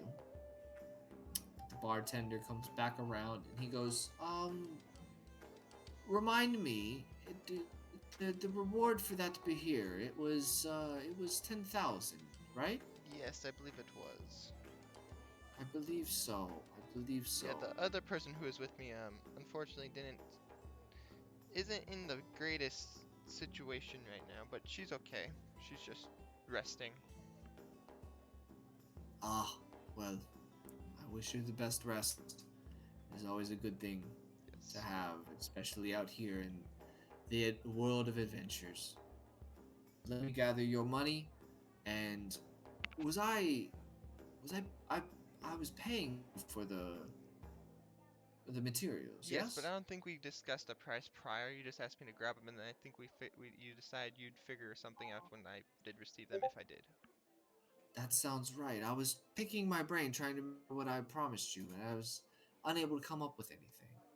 Let's see here. And he bends down underneath and pulls out a big bag, slams it on, and it is a very heavy bag, mind you. That's the 10,000 for the Behir. Should last you a little while. And let's see. Uh, these ingredients. Go ahead and roll for medicine. Medicine, medicine, medicine. It is right there. +6. Actually, probably nature is what I 18. go for. Okay, 18. Still do nature. I'm sorry. I apologize. Medicine. Nature? No. Dude, no. Do medicine. Do medicine. Do Yes, medicine. it's still it's a 18, because that's what I did Right. was medicine. Okay, that's what I thought. So they look to be in good condition. They look to be in good shape. You're definitely a fine collector and harvester. I what say you to 2 grand That for works for all me. this. All right. Bends back down, grabs a smaller pouch, sets it on. Goes, there's your 2 grand for those, and there's that 10 grand for the Behir.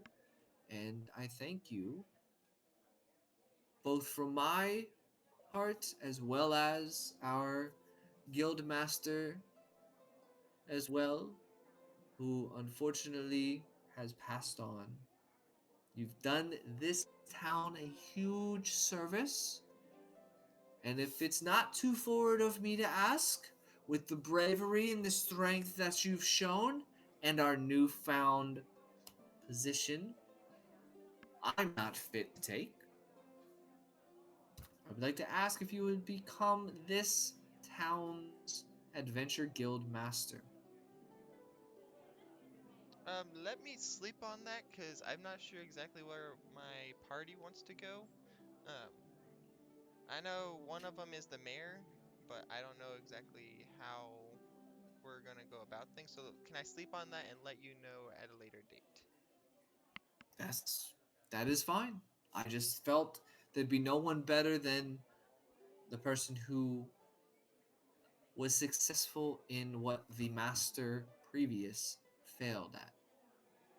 And this position is not one that keeps you locked to this position in this place. You are free to do as you wish. You're also taking the title of Adventure Guild Master with you on your travels, which can sometimes hold some weight in the situation.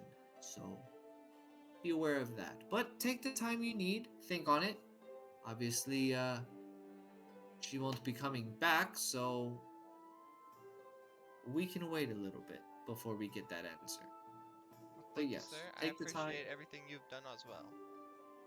You're more than welcome. You have a good night, and I will see And you you as well. probably tomorrow.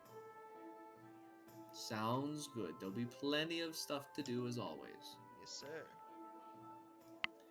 Shows you out the door, and as you step outside, he does close it, and you hear a as he locks it in the best way that he knows how to. The sun is now gone from the horizon, and it is roughly about 8:30 to about 8:30 in the evening. I head back to the Salty Spittoon to hopefully get something to eat. All right.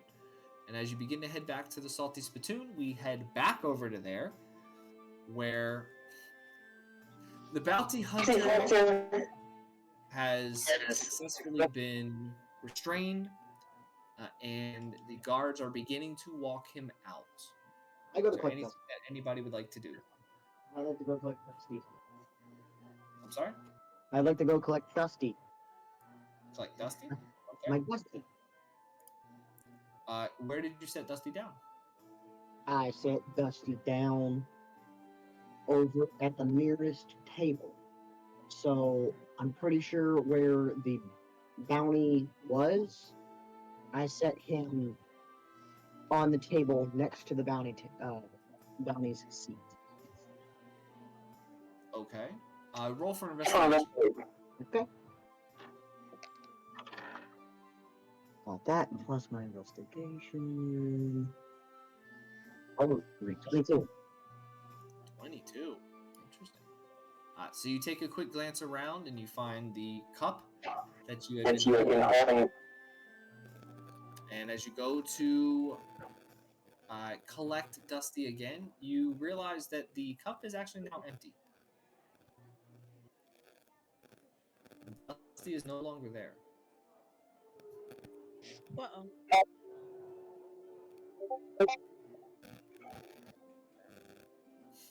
Clive turns into a robot. And I call out for Dusty, and I go, "Hey, my boy, where are you? Dusty, my boy. Hands together. They're making him hot, man." All those in the Salty Spittoon currently do hear this. Dusty, I don't know. my boy. What up? He's my boy. He's your boy. I didn't know you had a son. Where's your boy? He's not my son, but he's damn tootin' about my son. Oh. Can I roll for perception to see He's if I my see boy. He's my pet. He's my companion. Pal. All the memories we had reading books. Is perception? There's no other perception. I wasn't sure if there was. For some reason, I was thinking that perception. There it is. Well, there is the past. You guys see a little dust devil around here, my little boy. 3016. 3016. So how do you go? And another look Dusty? I just kind of like Evan just starts to sing Another One Bites the Dust. Flip around. And another one's gone. And Why don't you handling mullet? No, really. So Nova begins to scan the room.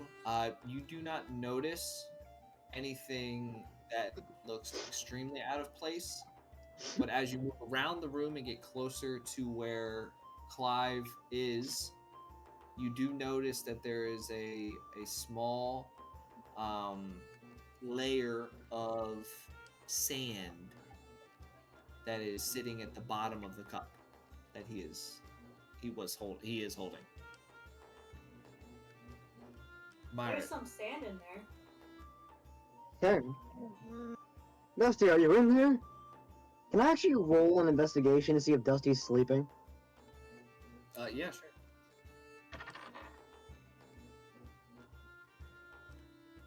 Got an 18.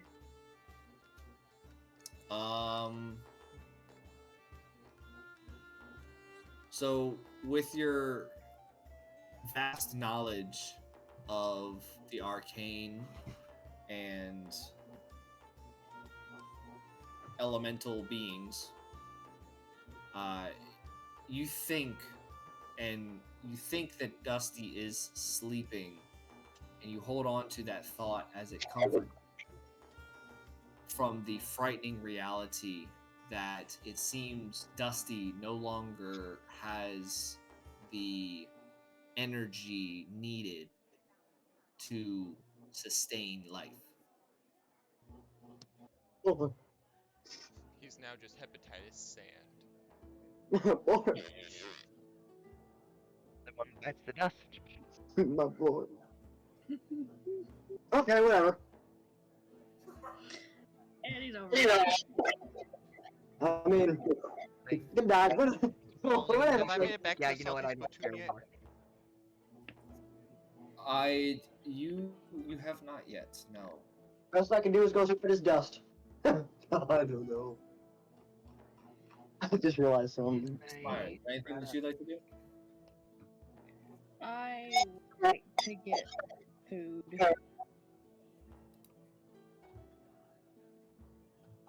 I'm sorry. What did you say, Mara? I said I would like to go to the bar and order some food. Okay. As you walk up to the bar, unfortunately, Tom is nowhere to be found. But a small gremlin comes up from behind in the back room and goes, Well, that was quite scary. I wasn't sure what you guys were gonna do, all of you with stuff drawn and pointing, and he's over there with the knife on the throat, and you're a bad man, as he points to the bounty hunter. Well, man, what? You seem to be the one looking for something. What can I get for you? I would like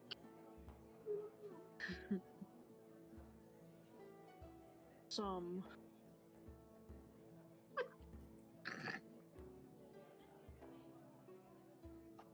okay, don't judge me. Figure out if I can find Do you say fairy? No. No. I wonder if. I was gonna say what I would like some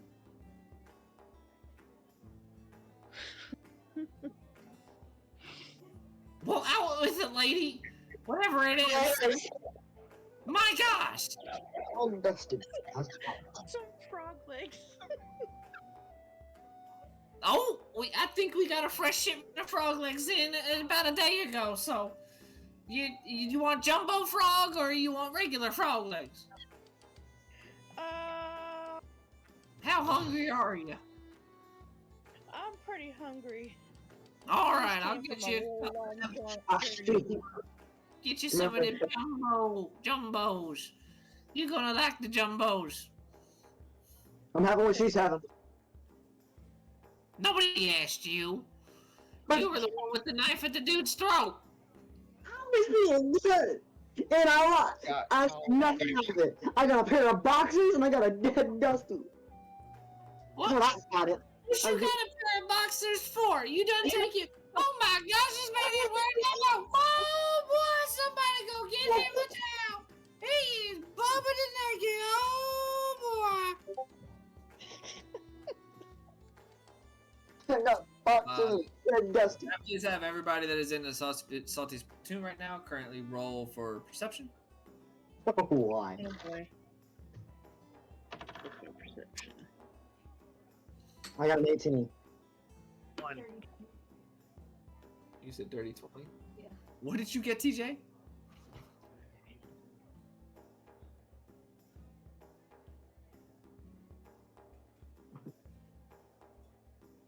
He got a Oh, one.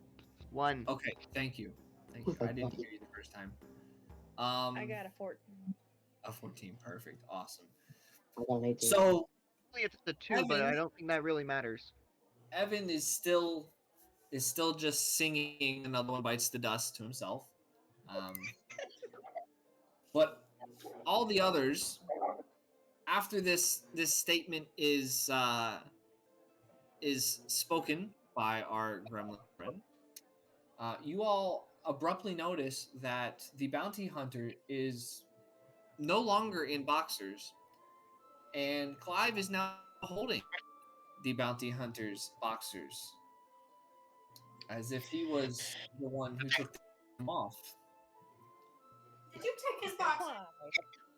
And How now the could you? bounty hunter is not wearing any pants, bearing all cheeks for the world. I had to get my upset. You know how I'm not as upset about Dusty's death?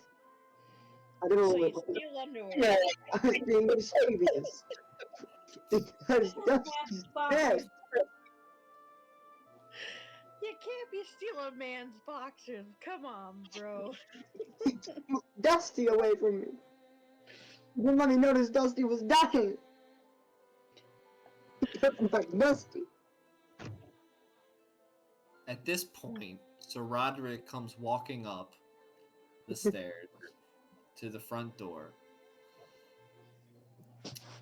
And Sir Roderick, please roll for perception. Okay. He's gonna get the front half. Oh god. You flicked too hard. 12. Oh dear. So unfortunately, Because I got 2 Um, instead of a nat 1. go ahead and roll a d4. Emotional damage. 3. 3. So as you come up the stairs, the door is already open due to nobody closing it. You are greeted with a rather unfortunate sight as 2 guards are escorting the bounty hunter in your direction. Add indecency to his Now charges. he has no pants on, and you are given the full Twig and Berry show, and you take 3 damage in emotional damage and scarring. So, You- so as I see this, my character, not knowing that what people are not covered in hair, says, "Are you guys not covered in fur like other people, like me?" Oh, you know, Oh, this man is rather hairy, but it is still a rather unpleasant sight. I walk straight to the bar, just ignoring the now found situation, avoiding eye Unfortunately- contact with everyone. Unfortunately, they're close enough to the door to where you actually have to step out of the way and let them walk past. I jump right over him.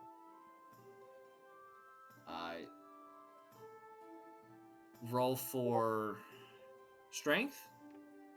Strength, okay. 16. All right, and go ahead and roll a d6 for me. D6. 5. Okay. So, in your attempt to jump over them, you forget that you are right at the front door, and you actually jump through the front porch roof, taking what was it? How much 5. was it? D6? 5 damage. You are now on top of the front porch roof. What was that Seeing noise? that I have now broke the roof, I would Yeah. like to take out my little hammer of mending and start mending the top of the porch. Those inside do hear a sound towards the front.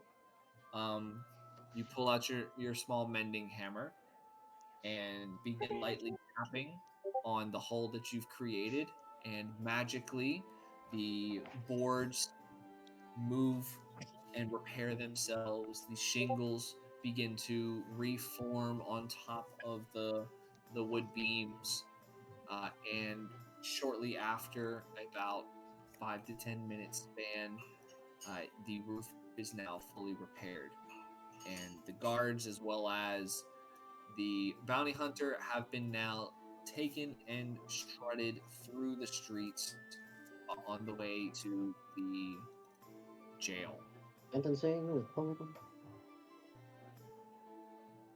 quote unquote. What'd you say, Quinn? I was gonna say adds indecency to a sentencing. Well, I will say, thankfully, with it being as late as it is, the cover of night, not many people are out currently. So Okay. there's Still, only a few screams as they walk down the road. what he gets for taking my boy from me.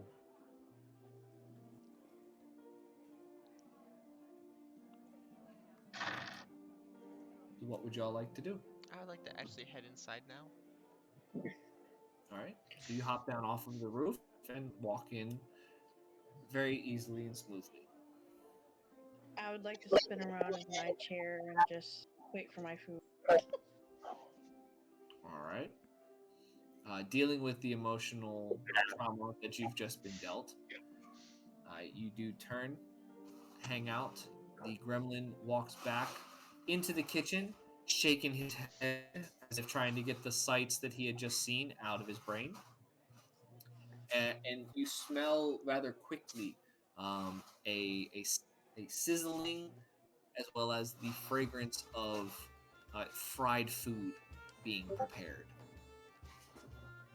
And this smell does waft through the bar area, and all those inside do get a whiff of this as well.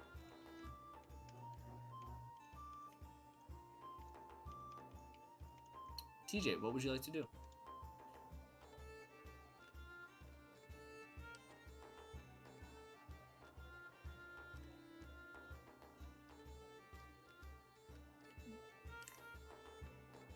Blissfully unaware, go to the bar where Boss Lady's bagel has now been contaminated. Okay. And as you work your way to the bar and notice the bagel, it is in a rather sorry state, and it is covered in the dirt and the grime of the bounty hunter's arm. And you can see Here for that Boss some of the Lady's cream cheese lost on top breakfast. would take it. I shed a tear over Boss Lady's bagel that has now been crushed. And as the tear being shed drips off of your eye, it lands on your knee and burns. I wipe it off.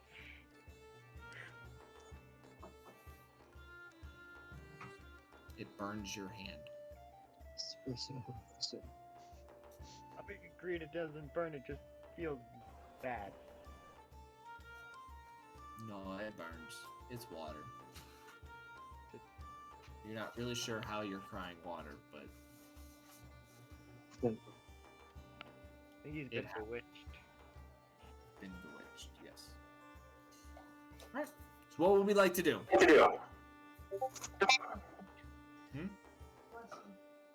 Someone's gonna sneeze. Did somebody sneeze? That's what I heard. No, I think you just heard Quinn's No, mic talking. randomly It was pick up. Quinn's mic echoing somebody else talking. Yeah. Oh, okay. It wasn't that. That was me laughing. Boy, you might have to adjust the laughter. I would like to go sit down at the bar.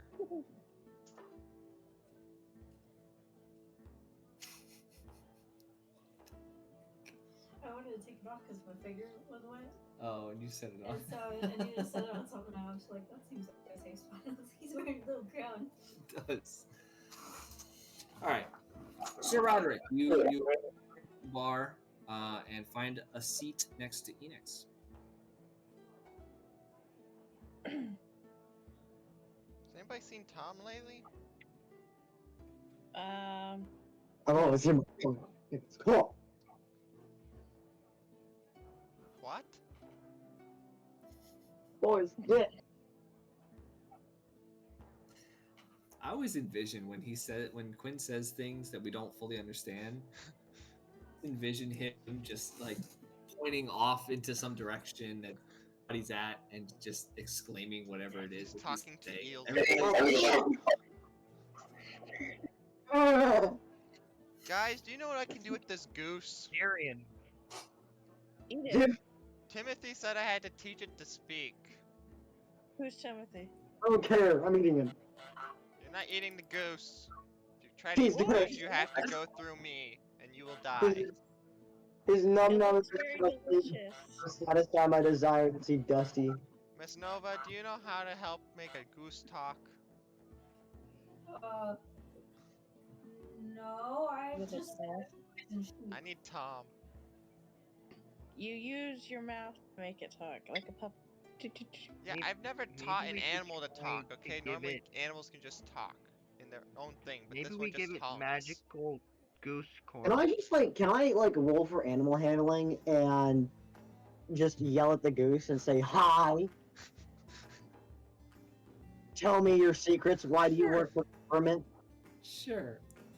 The By goose all becomes means. hostile to Quinn at all times now. It bites him on the nose. Actually, a cursed goose, and he's gonna get another curse on him that he needs to break. It's a cursed goose. 20. The goose cursed. 20. All he can do is speak goose. That's why you must succeed That your would be constitution. glorious. Rose, 'cause You then said get you the rolled a curse by the 20? goose. Yeah, I rolled a 20. All right. What's your armor class? Oh god. My Oh armor. my gosh. I think his armor class What? is like 12 or 14. My armor class is light armor. No, No. There should be an So, actual armor class. next to It your looks like a initiative, it says 14. armor class. 14. Yeah. 14. 1 Okay. 4. Okay, got you. All right. So, explain to me how you go about yelling to this goose. Hi, Goose. Do you work for the government? If not, can we be friends? So, as you finish your statement, the goose lunges at you and is able to latch on to your earlobe and does a solid 3 damage. I have an earring. And actually is able to bite off a small chunk of your ear. You were gonna say Ow. it down on his lobster.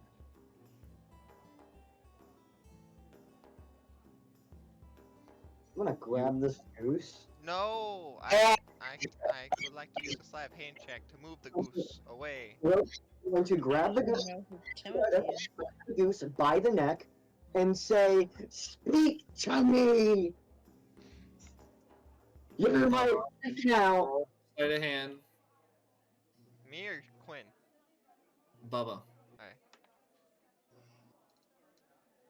24. That was so quick. It's a plus 8, Uh, 16. So, Bubba, you are able to quickly move the goose out of quote unquote harm's way. But Quinn, if you want, you are welcome to advance, and in which case now you will be in a combat situation with Bubba. Against Bubba, realistically. there anything you wanted to do, Mom? I just shake my head and say, I think fighting indoors is such a good idea, especially in here.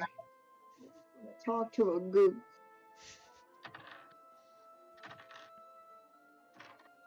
Help me with Dusty. And then I look at Roderick and I go, by the way, who's Timothy? Timothy was a dwarf that was in our party for a while. Yes? Oh, He was a bard. Oh, but he was a dwarf? Wasn't he a dwarf? I don't know. Was he? I don't know. I wasn't here. How can you? Wasn't he a gnome? Was Timothy a dwarf? Because if he was, when? Something. Okay. He was a He was dwarf. a gnome, wasn't he? I've been known. For those looking to remember Timothy, roll for history. History. Okay. Nat frickin' 20. 24. You, Bubba. For history. Why do I need to roll for history with my own darn husband? I got a nat 20. I got a nat 20. Another We're doing this? Can I just say something to the audience? Did you roll back-to-back 20s, Quinn? Yeah, actually I did. Dang. I got my Nonchalant first about nat that. 20 of the That's night crazy. just now. Wow. I don't know what 20s are.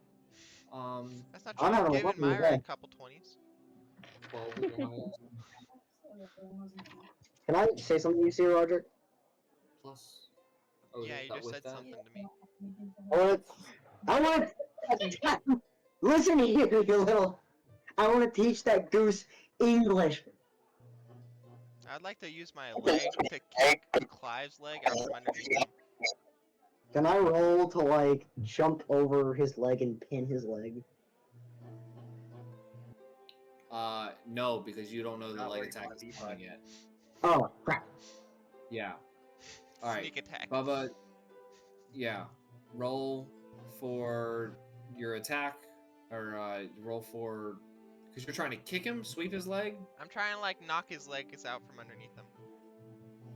All right, roll for strength. Legs. 19. All right, and now roll a d4. And for those who rolled higher than a 10 on history, 4.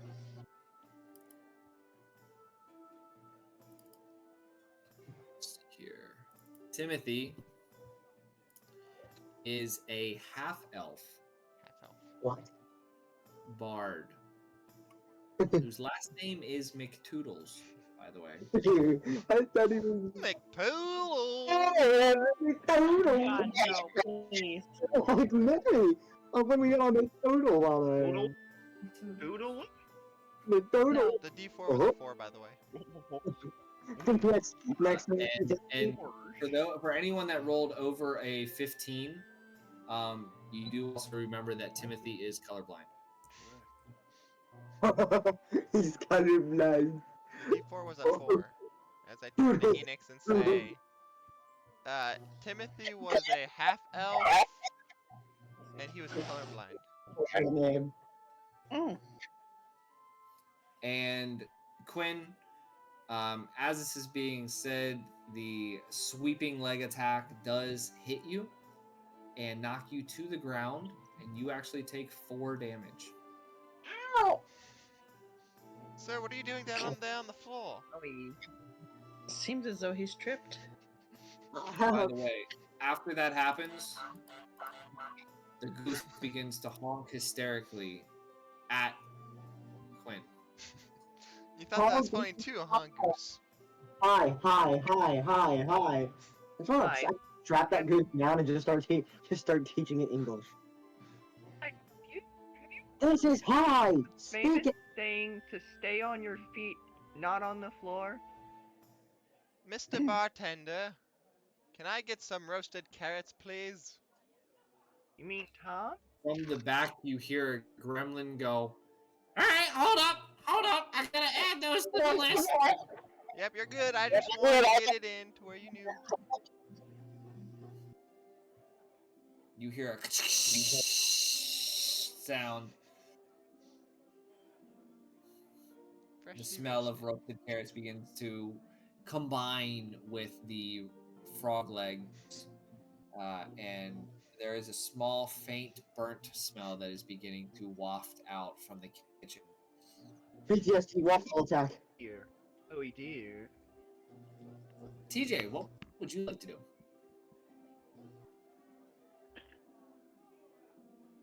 I would like to do the Macarena. Do Enderling know how to do? Is there Let's another roll performance. I was about to be like, we'll find out if I Shouldn't he roll roll a high. history check to know if he knows the Macarena? Macarena? Let alone does he have joints to Performance. do the Macarena? Let's see. Let's see what his performance is. Well, that's a 17, and I'm pretty sure my performance is like +9. I don't care if it's pretty sure. You have to be able to confirm it. If not, it's a plus. If you don't have your stat sheet, it's a +1.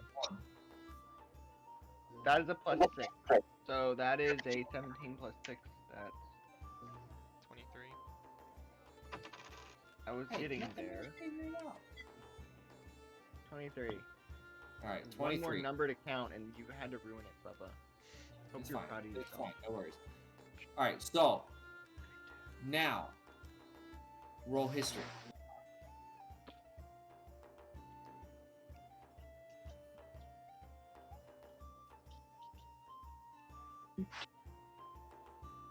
History is one. Sorry, I'm doing the tatis to the music I In have total. playing in the background. I have tavern ambience going on in the background, and it's a nice violin music. Can I roll a performance? I'm just singing the Macarena song. Can I roll a performance? Saying this out loud. Yes. What did you get? I got a. Oh, I thought you heard me. I said I got a 15 in total. I was asking Myra if she was singing the Macarena out loud in character. Oh. Not Okay, not so in 15 character, no. 15 is total for history. Yeah, the 15 Okay. was for history. Okay. So you're still over standing on the stairs. If I'm not I mistaken. thought I was at the bar. Are you at the bar? You never said. Yeah, in front of the bagel. Oh, you went over to it. You're correct. So, all right. So now you're being in front of the bagel at the bar with pretty much everybody who's at the bar. You just begin dancing in what you know to be the Macarena. Nobody else here in the group knows what the Macarena is.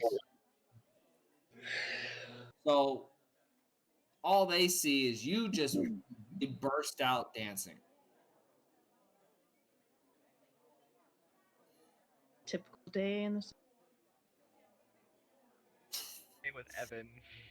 Evan just starts dancing at random.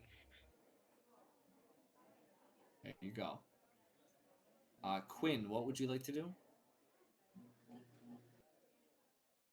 Sit down. Sit down. All right. Take a seat. Miss Nova, what would you like to do? I'd like to order another bagel. Another round. How do you go about ordering that? I would like to flag one of the gremlins. Currently there are no gremlins. There's only one gremlin that is in the back in the kitchen cooking. Can I walk back there? Yeah. I'd like to walk back there. All right. Roll for a perception. 39. Now roll for insight. Give me some down. 18. Okay. So as Nova walks back into the kitchen area, she notices one gremlin extremely hard at work, 2 or 3 pans going, cooking all kinds of stuff, and she notices that the frog legs are looking a little black. the roasted carrots look like they're going good, but these frog legs, they're looking pretty bad. You request another bagel? Excuse me, would you like help? And the goblin turns and, with an extremely desperate look, goes, "Yeah, yeah, I don't know how to cook frog legs. Are they done? I think they're well done. Is that done? Yeah, they're done. Oh, okay." And he takes them off the heat and he tosses them down onto a plate. And he goes, "Can you take them out to the lady that's up there?" Sure. Awesome. Did you need anything while you're back here? No, I'm good, thank you. You sure? I'll be back to help again. Well, if you need anything, I can at least point you in the right direction. Okay. Now that I'm doing both things with both hands, it's a little less stressful. Okay, I might come back for a bagel. You want a bagel? Yeah. So you did want something? Yeah, it's just I didn't want to burn you. It seemed like you were a little overwhelmed. Can I I was at that point. I'm okay now. You want a bagel? Do you want anything on the bagel? Yeah, okay. All right, I got you. We got this. And he really quick walks over to a little pantry area. He opens it. He grabs a bagel, sets it down, slices it in half, almost slices his finger. Throws both halves into what looks like the weirdest, most medievalist toaster oven ever. Like, this is literally a fire that's been built, like coals in the middle, and like two pieces of metal within two pieces of metal like slammed next to it. Like, this thing's wild. And he throws the two pieces of bread on there, and he goes, "All right." He goes, "It'll be like 60 seconds ish." Okay. Go back there while she's doing this and join him. Maybe the next in line to ask something. Sure. I mean, you're welcome to walk back. If so, do perception. Okay.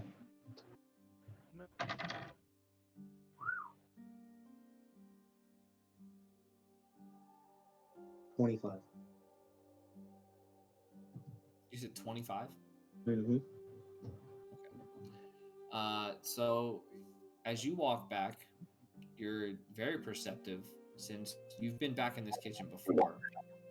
And you notice that the toaster that he's using is actually an upgraded system from what you used to use.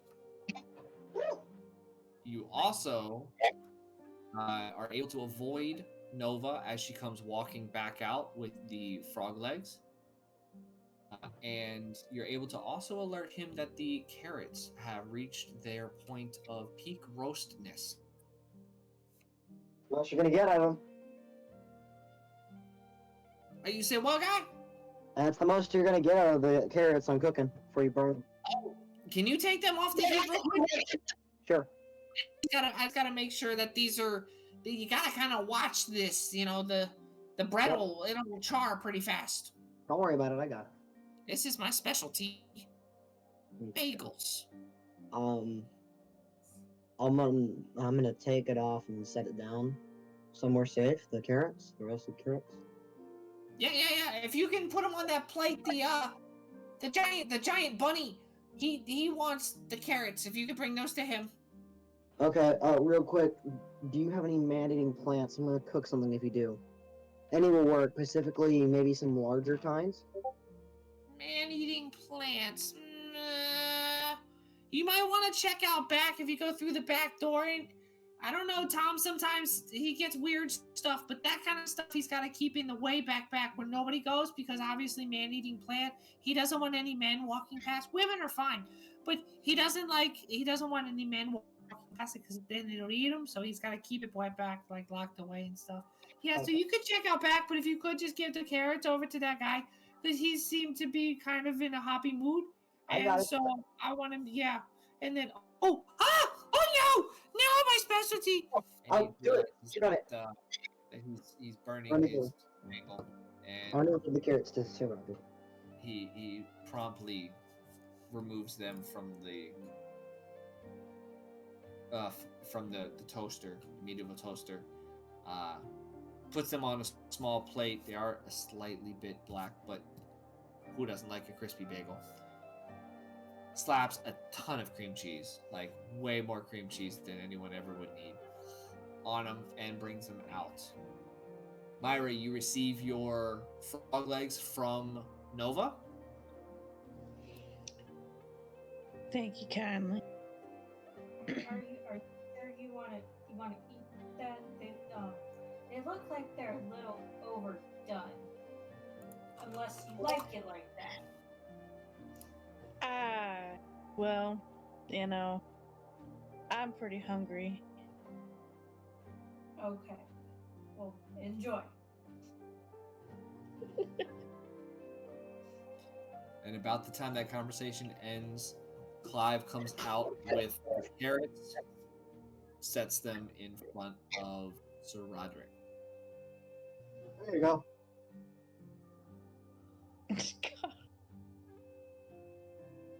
I'm gonna go look for man-eating plants now. What? Why are you gonna go look for man-eating plants? I'm gonna go make a tart to eat man-eating plants. If you are a man and you're going to look for man-eating plants, aren't you in I'm danger? gonna listen. No, I'm gonna identify as a woman, and they can't touch me. Stranger danger. Excuse me, Anyway. I don't think that's how that works, but okay. I'll be right back. Just realized what Quinn said. Guys, I don't think he's gonna come back if he finds one. I'm back, y'all. If I don't come back, grab my corks. Oh, as a DM, Alright, you guys, can't so do I have a that. slight dilemma. I have a Thing. question. Back? Do we cannot want to prepare search for out for a woman or a man? Don't know. Guys, I have a TJ, what do question. you want to do? I finish up doing the Macarena and just see if there's any. I would like to roll for perception. Okay. That is a 3. Uh, And my perception bonus is +2. okay. So you got a 5, or was that a nat 1? That's a 2. I mean, yeah, that's a 5 in total. A 5 in total. Okay. So as you finish your Macarena, you try to observe something, but your mind is quickly distracted as the roasted carrots come out and are put in front of Sir Roderick. And as your mind focuses on the carrots, they're also drawn quickly to the frog legs that are put in front of Enix. And then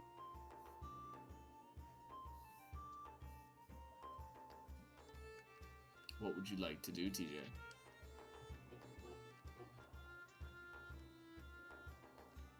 Thinking microns to ever work. Those look good.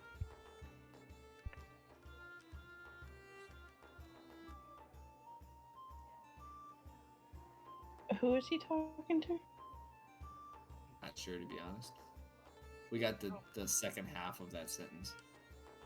Thinking Mike keeps cutting out. Back. I got this little thing and I hold up the lightsaber. Some guy in a cloak told me to meet someone on a mountain, give it to them. Mm. Oh, country road, take me home.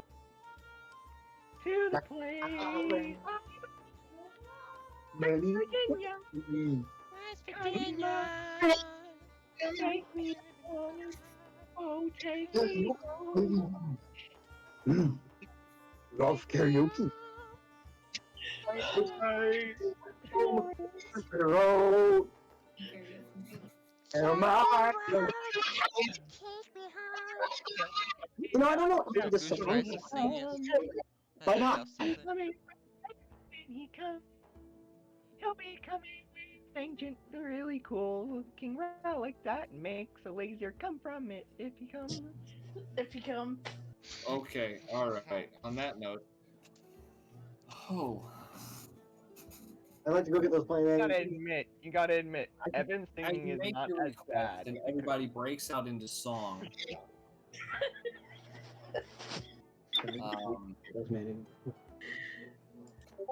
Quinn begins to work his way to the back to go find his man-eating plant. Me, my bride. What? Boss lady, what would you like to do? I got my bagel, right? You are getting your bagel. Yes. I would like to get my bagel. Okay.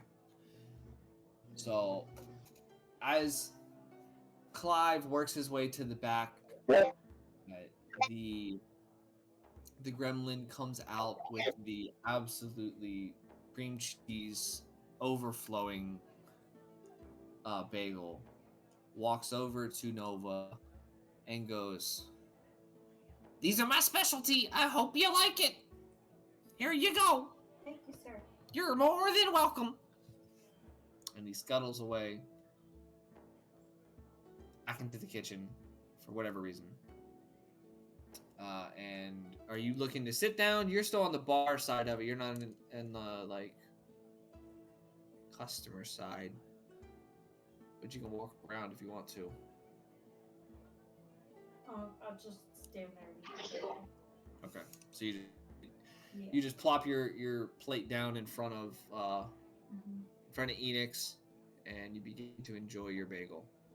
And I will say, roll. Actually, I need to do this because he's the one that cooked it.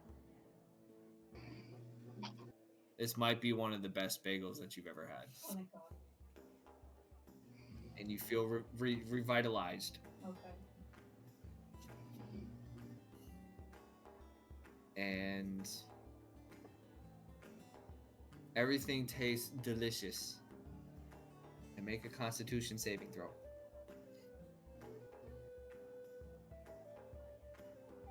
Everyone do what Mm. A dirty 19. Well done. Nothing else happens. You enjoy your bagel to the fullest. Thanks. Good bagel. Thank you, sir. Are you welcome?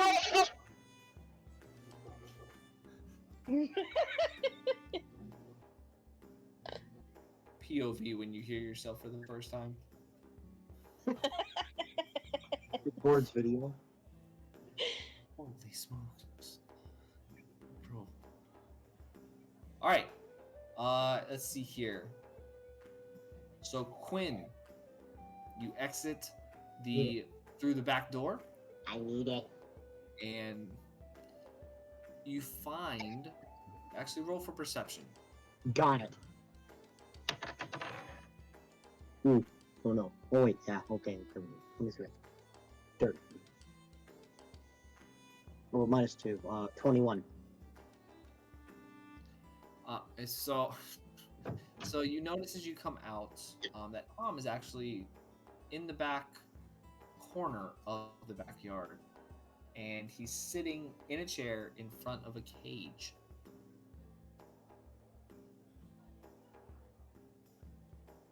Hey Tom.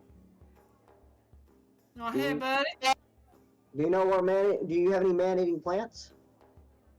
Oh, well, I just bought this one here. He's called a piranha plant. What's your plan for it? Not too sure, realistically. We've got a little bit of riffraff that's done been coming in here, so I was thinking might put him out front on the front porch, kind of let him, sift through the trash, if you catch my drift. I just got to somehow teach him which ones are good, which ones aren't. Do you have any other man plants? I don't want to, I don't want to take them from you, but I need a man-eating plant or something. You'll definitely get to try some. I mean, unless you got a basilisk egg. No, I don't think I got a basilisk egg. What you need a man-eating plant for? You say you're talking about cooking it? Yeah, I'm gonna make some food. What you gonna make with a man-eating egg? It gonna eat you. I'm gonna make man-eating plant tart. Well, I gotta say, I eaten a lot of things, but I ain't eating a man-eating plant tart. Go on my family recipe. Intriguing. I'm planning to meet up with one of my exotic vendors that I get some stuff from.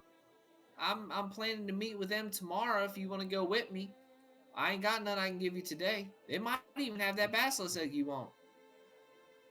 Well, I'm also gonna cook that otherwise. So. Well, yeah, but I mean, you buy whatever supplies you want from that guy. He's pretty good.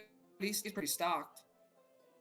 Do you have any big bats or maybe a mandrake around here? Perhaps. I do have a spare mandrake over there, but no, I could probably buy another one tomorrow if I need it. Sure. What you gonna cook that one too? Yeah. Do you have any big bats or maybe some small bats? I ain't got no bats. Do you see any? I run a clean ship over here. We don't deal with the bats. We don't do. Where'd you get these recipes? Oh, a dwarf taught them to me. What's this dwarf's name? I might have to try and keep an eye out for him. Genshi. I was about to say, if you say Senji, so help me. That's what I said, Senji. Oh.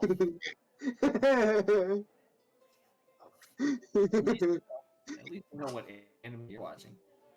Oh no, watch that. I've already gone through the whole series. What are you talking about? They keep making new. They're not at what? They're not at the end of that. I've already finished it. I've watched the latest episode. Oh, yeah. We still have to watch that one. All right. Well, I'll have to keep lookout for this Senji guy. I've never heard of eating these things. I've always heard them used as like defensive or offensive type of things. I didn't realize you could eat the suckers. Yeah, I can make just a batch of mandrake if we want. Even let you try. Just batch of mandrake. That's a sentence I never thought I'd hear in my life. All right.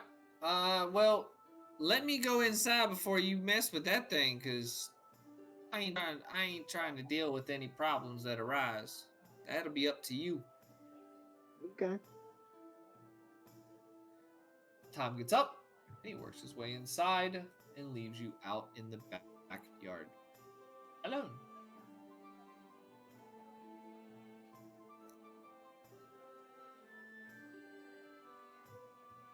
Myra, what would you like to do as you work your way through your frog legs?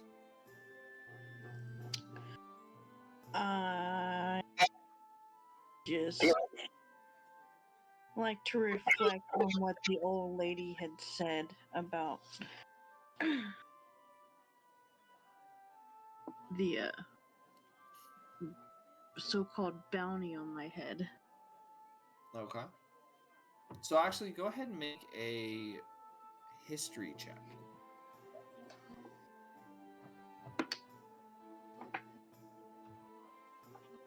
History. Oh, I got an 18. Awesome. So as you reflect,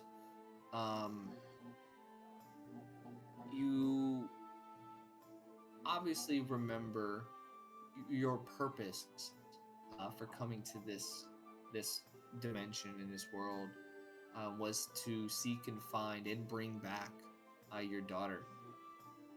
And as you ponder it and rack your brain as to where or when somebody may have observed you doing something that was wrong, so to speak, you have a hard time coming up with any other times than when you let your daughter go, instead took her place among her adventuring. But as you think about and reflect on that moment particularly, you find it hard to notice or pick up on whether there were people around or if somebody had potentially observed that meeting and that occurrence. By the way, go ahead and roll a flat d20 to see how the frog legs taste. I. Oh dear. I got a 5. So, upon your reflection, you fail to realize that these are the most terrible frog legs that you've ever had. They are extremely charred, extremely burnt, and what little meat is still edible is stringy and not appetizing.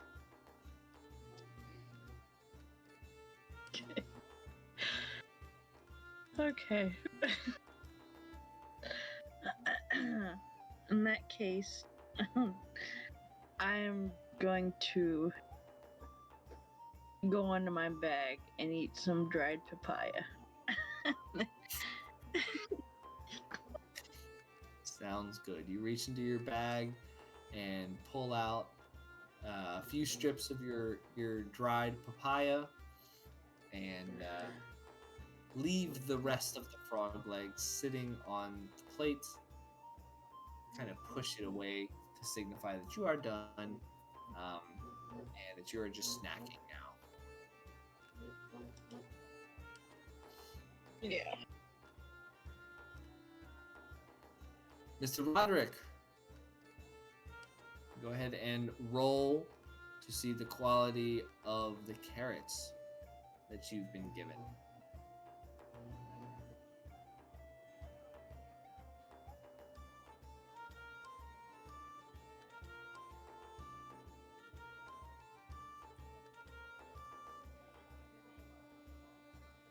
His face is smothered in carrots, apparently.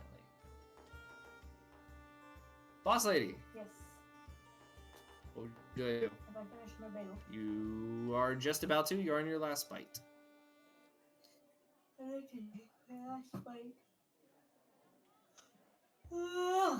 Not only from a philosophical standpoint.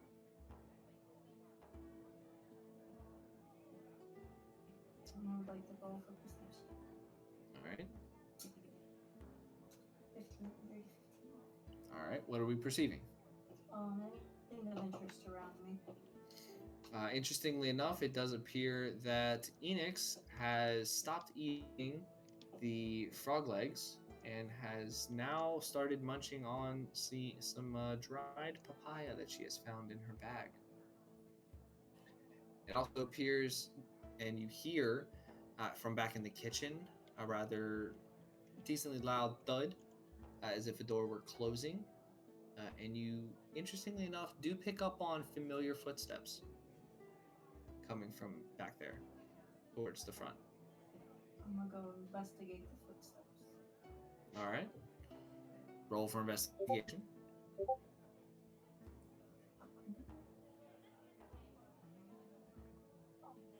19. I was kind of hoping it would be like a thing, but my investigation's a 0, so I said 19. So as you get down and begin to go investigate what the footsteps may be, out from the kitchen emerges Tom and sees you walking over to see what's going on. He goes, "Well, howdy there, ma'am. Welcome, welcome." Is he the Bacon. one who's familiar footsteps? Still hang? Yes, those are his familiar. That's why it's familiar. Okay. It's Tom, somebody you recognize as being familiar because you've heard his footsteps a lot. Yeah. That's kind of Yeah. Well, Timothy's dead. Which way? What? He walked away and like stepped in a tar puddle. Timothy's the tar goose. puddle and died. Did you just say Timothy's Timothy? been polymorphed. I might just have to kill a DM. Timothy's been polymorphed. Oh gosh, for crying He's out been polymorphed and eaten. Ain't nobody know what's going on with Timothy. Relax. Says teach this goose to talk. Better than killed my Put boy. 2 and 2 together. Find out. Hey, what did Tom say? Well, how are you doing? How are you doing, ma'am? How's your bagel? It's good. It was a little on the crispy side, but it's good. Hey, that man, I taught him how to make a fine bagel, wouldn't you say? Yep. I did. I got that. I got an upgrade on my toaster. It's more evenly dispersing of the heat, and it heats everything up real nice. And then I gotta say, I ain't eating a piece of toast off of that I haven't disliked. Same. Yeah, yeah. Yeah. I've eaten a lot more toast off that than you, but yeah, that's fine. Well, what y'all getting up? What y'all getting up into tonight? I think it's about time. I'm gonna go lock the doors. I think it's about time to be turning in for the night. You guys know if there's anybody else coming in? I don't think Not there's anyone to coming in. my knowledge. All right. Tom, do you have any slippers? My feet are cold. Your feet are cold. Yeah. Well, my goodness gracious, darling. Why don't you ask that boy over there? Got them spider slippers on. I don't think those come off. Hey, Clive. Isn't Wow, Clive I'm working on outside? getting. Oh, you outside. Why did I think you was right there? I'm No, you're sorry. yelling. I must be hallucinating. Are you okay, Tom? I don't know. I could have sworn I'd seen him there. I apologize. Yeah, I got you. I'll go get you some slippers. Can I follow you? My slippers, anyway. I gotta go into my room. Oh, never mind. You know, What are you trying to do? nothing. I'll let you do your thing real quick. I'll let you do your thing. Follow your mind. Follow my mind. Thank you. All right. So he goes and walks back off into a back room. That, interestingly enough, the door actually just kind of appears on the wall. And he goes and you hear like a type of sound, and he comes back out with a rather nice fancy pair of slippers. And he goes, "Here you go, ma'am. These all right?" Oh, those will do. Thank you, Tom. All right, sounds good. You have warm feet tonight. Oh, you know it. It might be a cold one. I don't know. No. We'll see. Well, if it's cold, do you have extra blankets? Oh, don't worry. The rooms they're set to keep themselves nice and cool. Okay. Tom, Well, I got Tom. a question for you. Night. Good night, ma'am. Yes, sir. What's your question? Do you know of a way to teach an animal how to talk?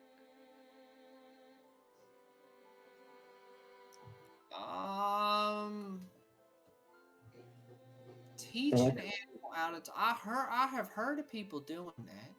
Well, this goose, I got a note on it from Timothy saying, teach this goose to talk. Oh. Well, it sounds like Timothy done got himself into some fun. Real quick. And I'll take care of the magic real quick and then come in. You're still taking care of the mandrake, yeah. Okay. Yeah. I'm gonna have a hard time hearing people's conversations in a minute. You know how I'm doing it, right? Potentially. We'll see. Okay.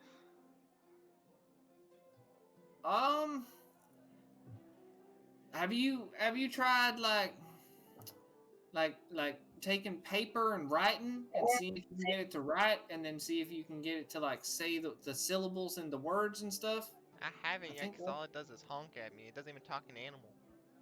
Yeah, well, that goose is honk, all right? Not all animals No, I are get able that. to I'm just speak. saying.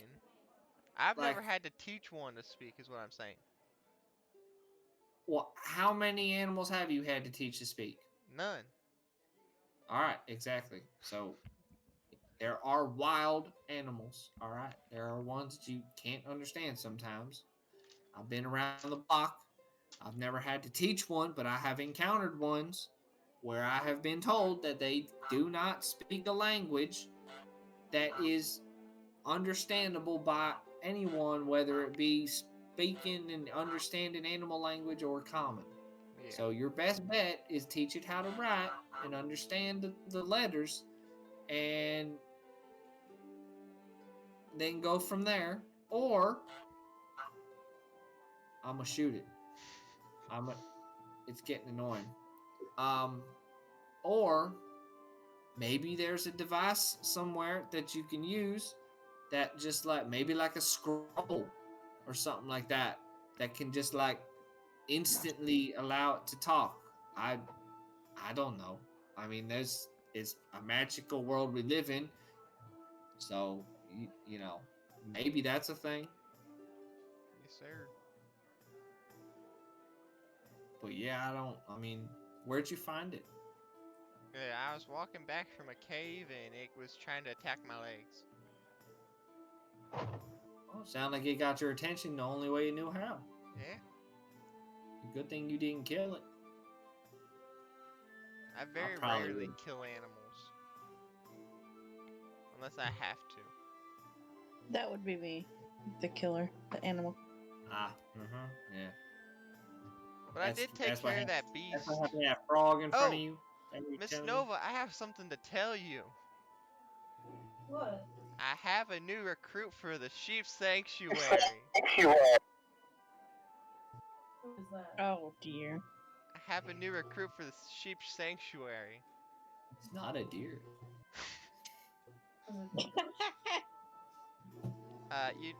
Miss Caitlin, I think it was Jerry or John or something who came into the cave and I think turned her into a sheep. Oh, Jim. Yeah. Yeah, unfortunately he's dead. Oh. That doesn't surprise me. I might have beheaded him to try and talk to the beast. Oh well. Collateral Accidents. damage. Accidents happen. You can see she's torn up about it. Jim had a lot of His problems. hand slipped. But yeah, so I had to protect Miss Caitlin. So she's a sheep. She's in my bag right now. Okay. Yeah, we'll have to drop her off at the sanctuary. Yeah. Well, I would like to finish my character and go upstairs and read the book to myself. Alright. Go to bed. All right. Well, as you all finish your conversations, you both head on upstairs and work your way into your rooms. I'd like to put my slippers on. You already have your slippers on Oh, okay, good. because you put them on as soon as Tom Okay. gave them to you. I wasn't sure. Yeah. I would also like to go to my room. All right. Interestingly enough, Myra, the room that Tom guides you towards is the actual same room as Kyla. And so as you open the door, you do see a similar setting from what she had. And if there was anything that you wanted her, Enix, to have that you may have forgotten or wanted, maybe it was left in the room, something like that, Enix now has gained possession of those items. Okay. Quinn, what would you like to do? Look to find the mandrake.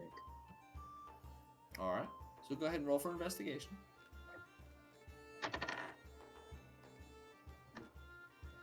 Slow rolls. Slow rolls. Don't worry. 12? 30, 12. 30, 12. All right. Awesome. So you are able to find the mandrake. And as you go ahead and walk up to this mandrake, go ahead and roll for nature.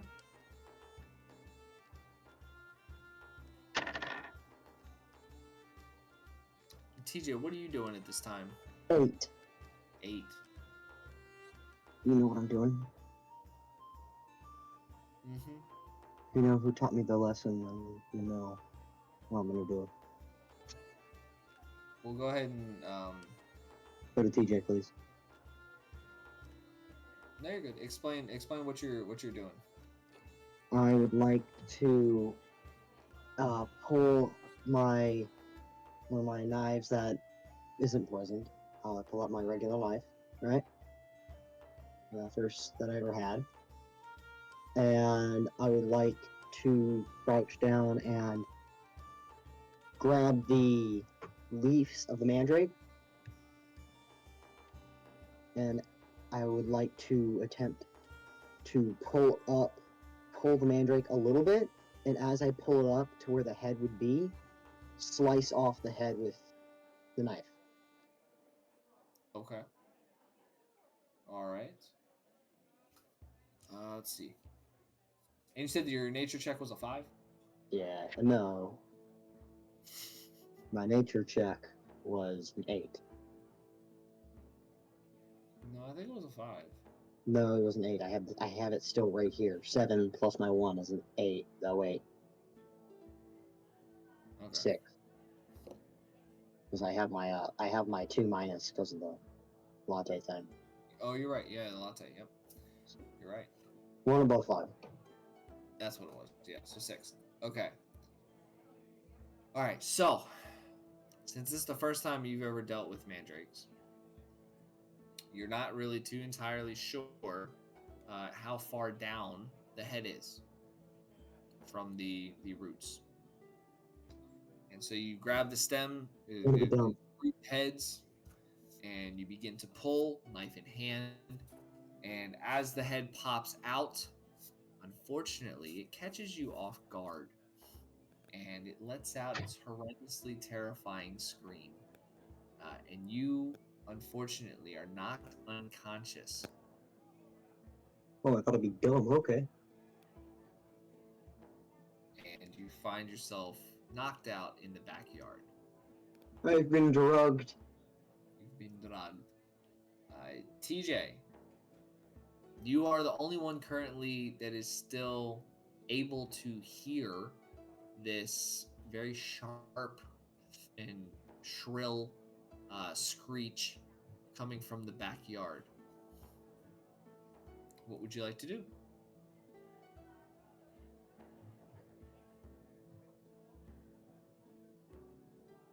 It may have went to go pray. TJ, We no, we did that earlier. I got Hello? severely damaged. The thinking microphone does not want to work half the time. You should. I'm gonna fly. Not knocked out. I would like to go to my room. Okay, you're going to your room? Yes. Okay. All right. In that case, you head on to your room. And are we doing anything particular, or are we just turning in?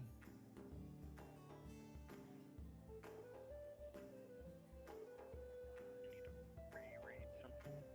Mm-hmm.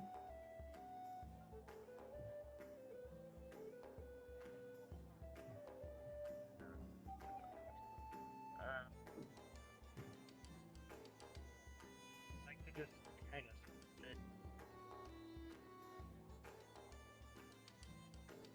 Meditate, I guess. Okay. Yeah. Because you don't actually sleep. Because Endarians don't actually sleep, if I'm not mistaken. So you sit down on your bed in a meditative state, and you begin to meditate. I'm essentially resting, but Yeah. without sleeping. And the Hard to sharp, shrill cry of the mandrake outside begins to fade out of your mind, out of your ears. And with that, I'm sure is all we expect right now, we fade out of the mist. Let's go.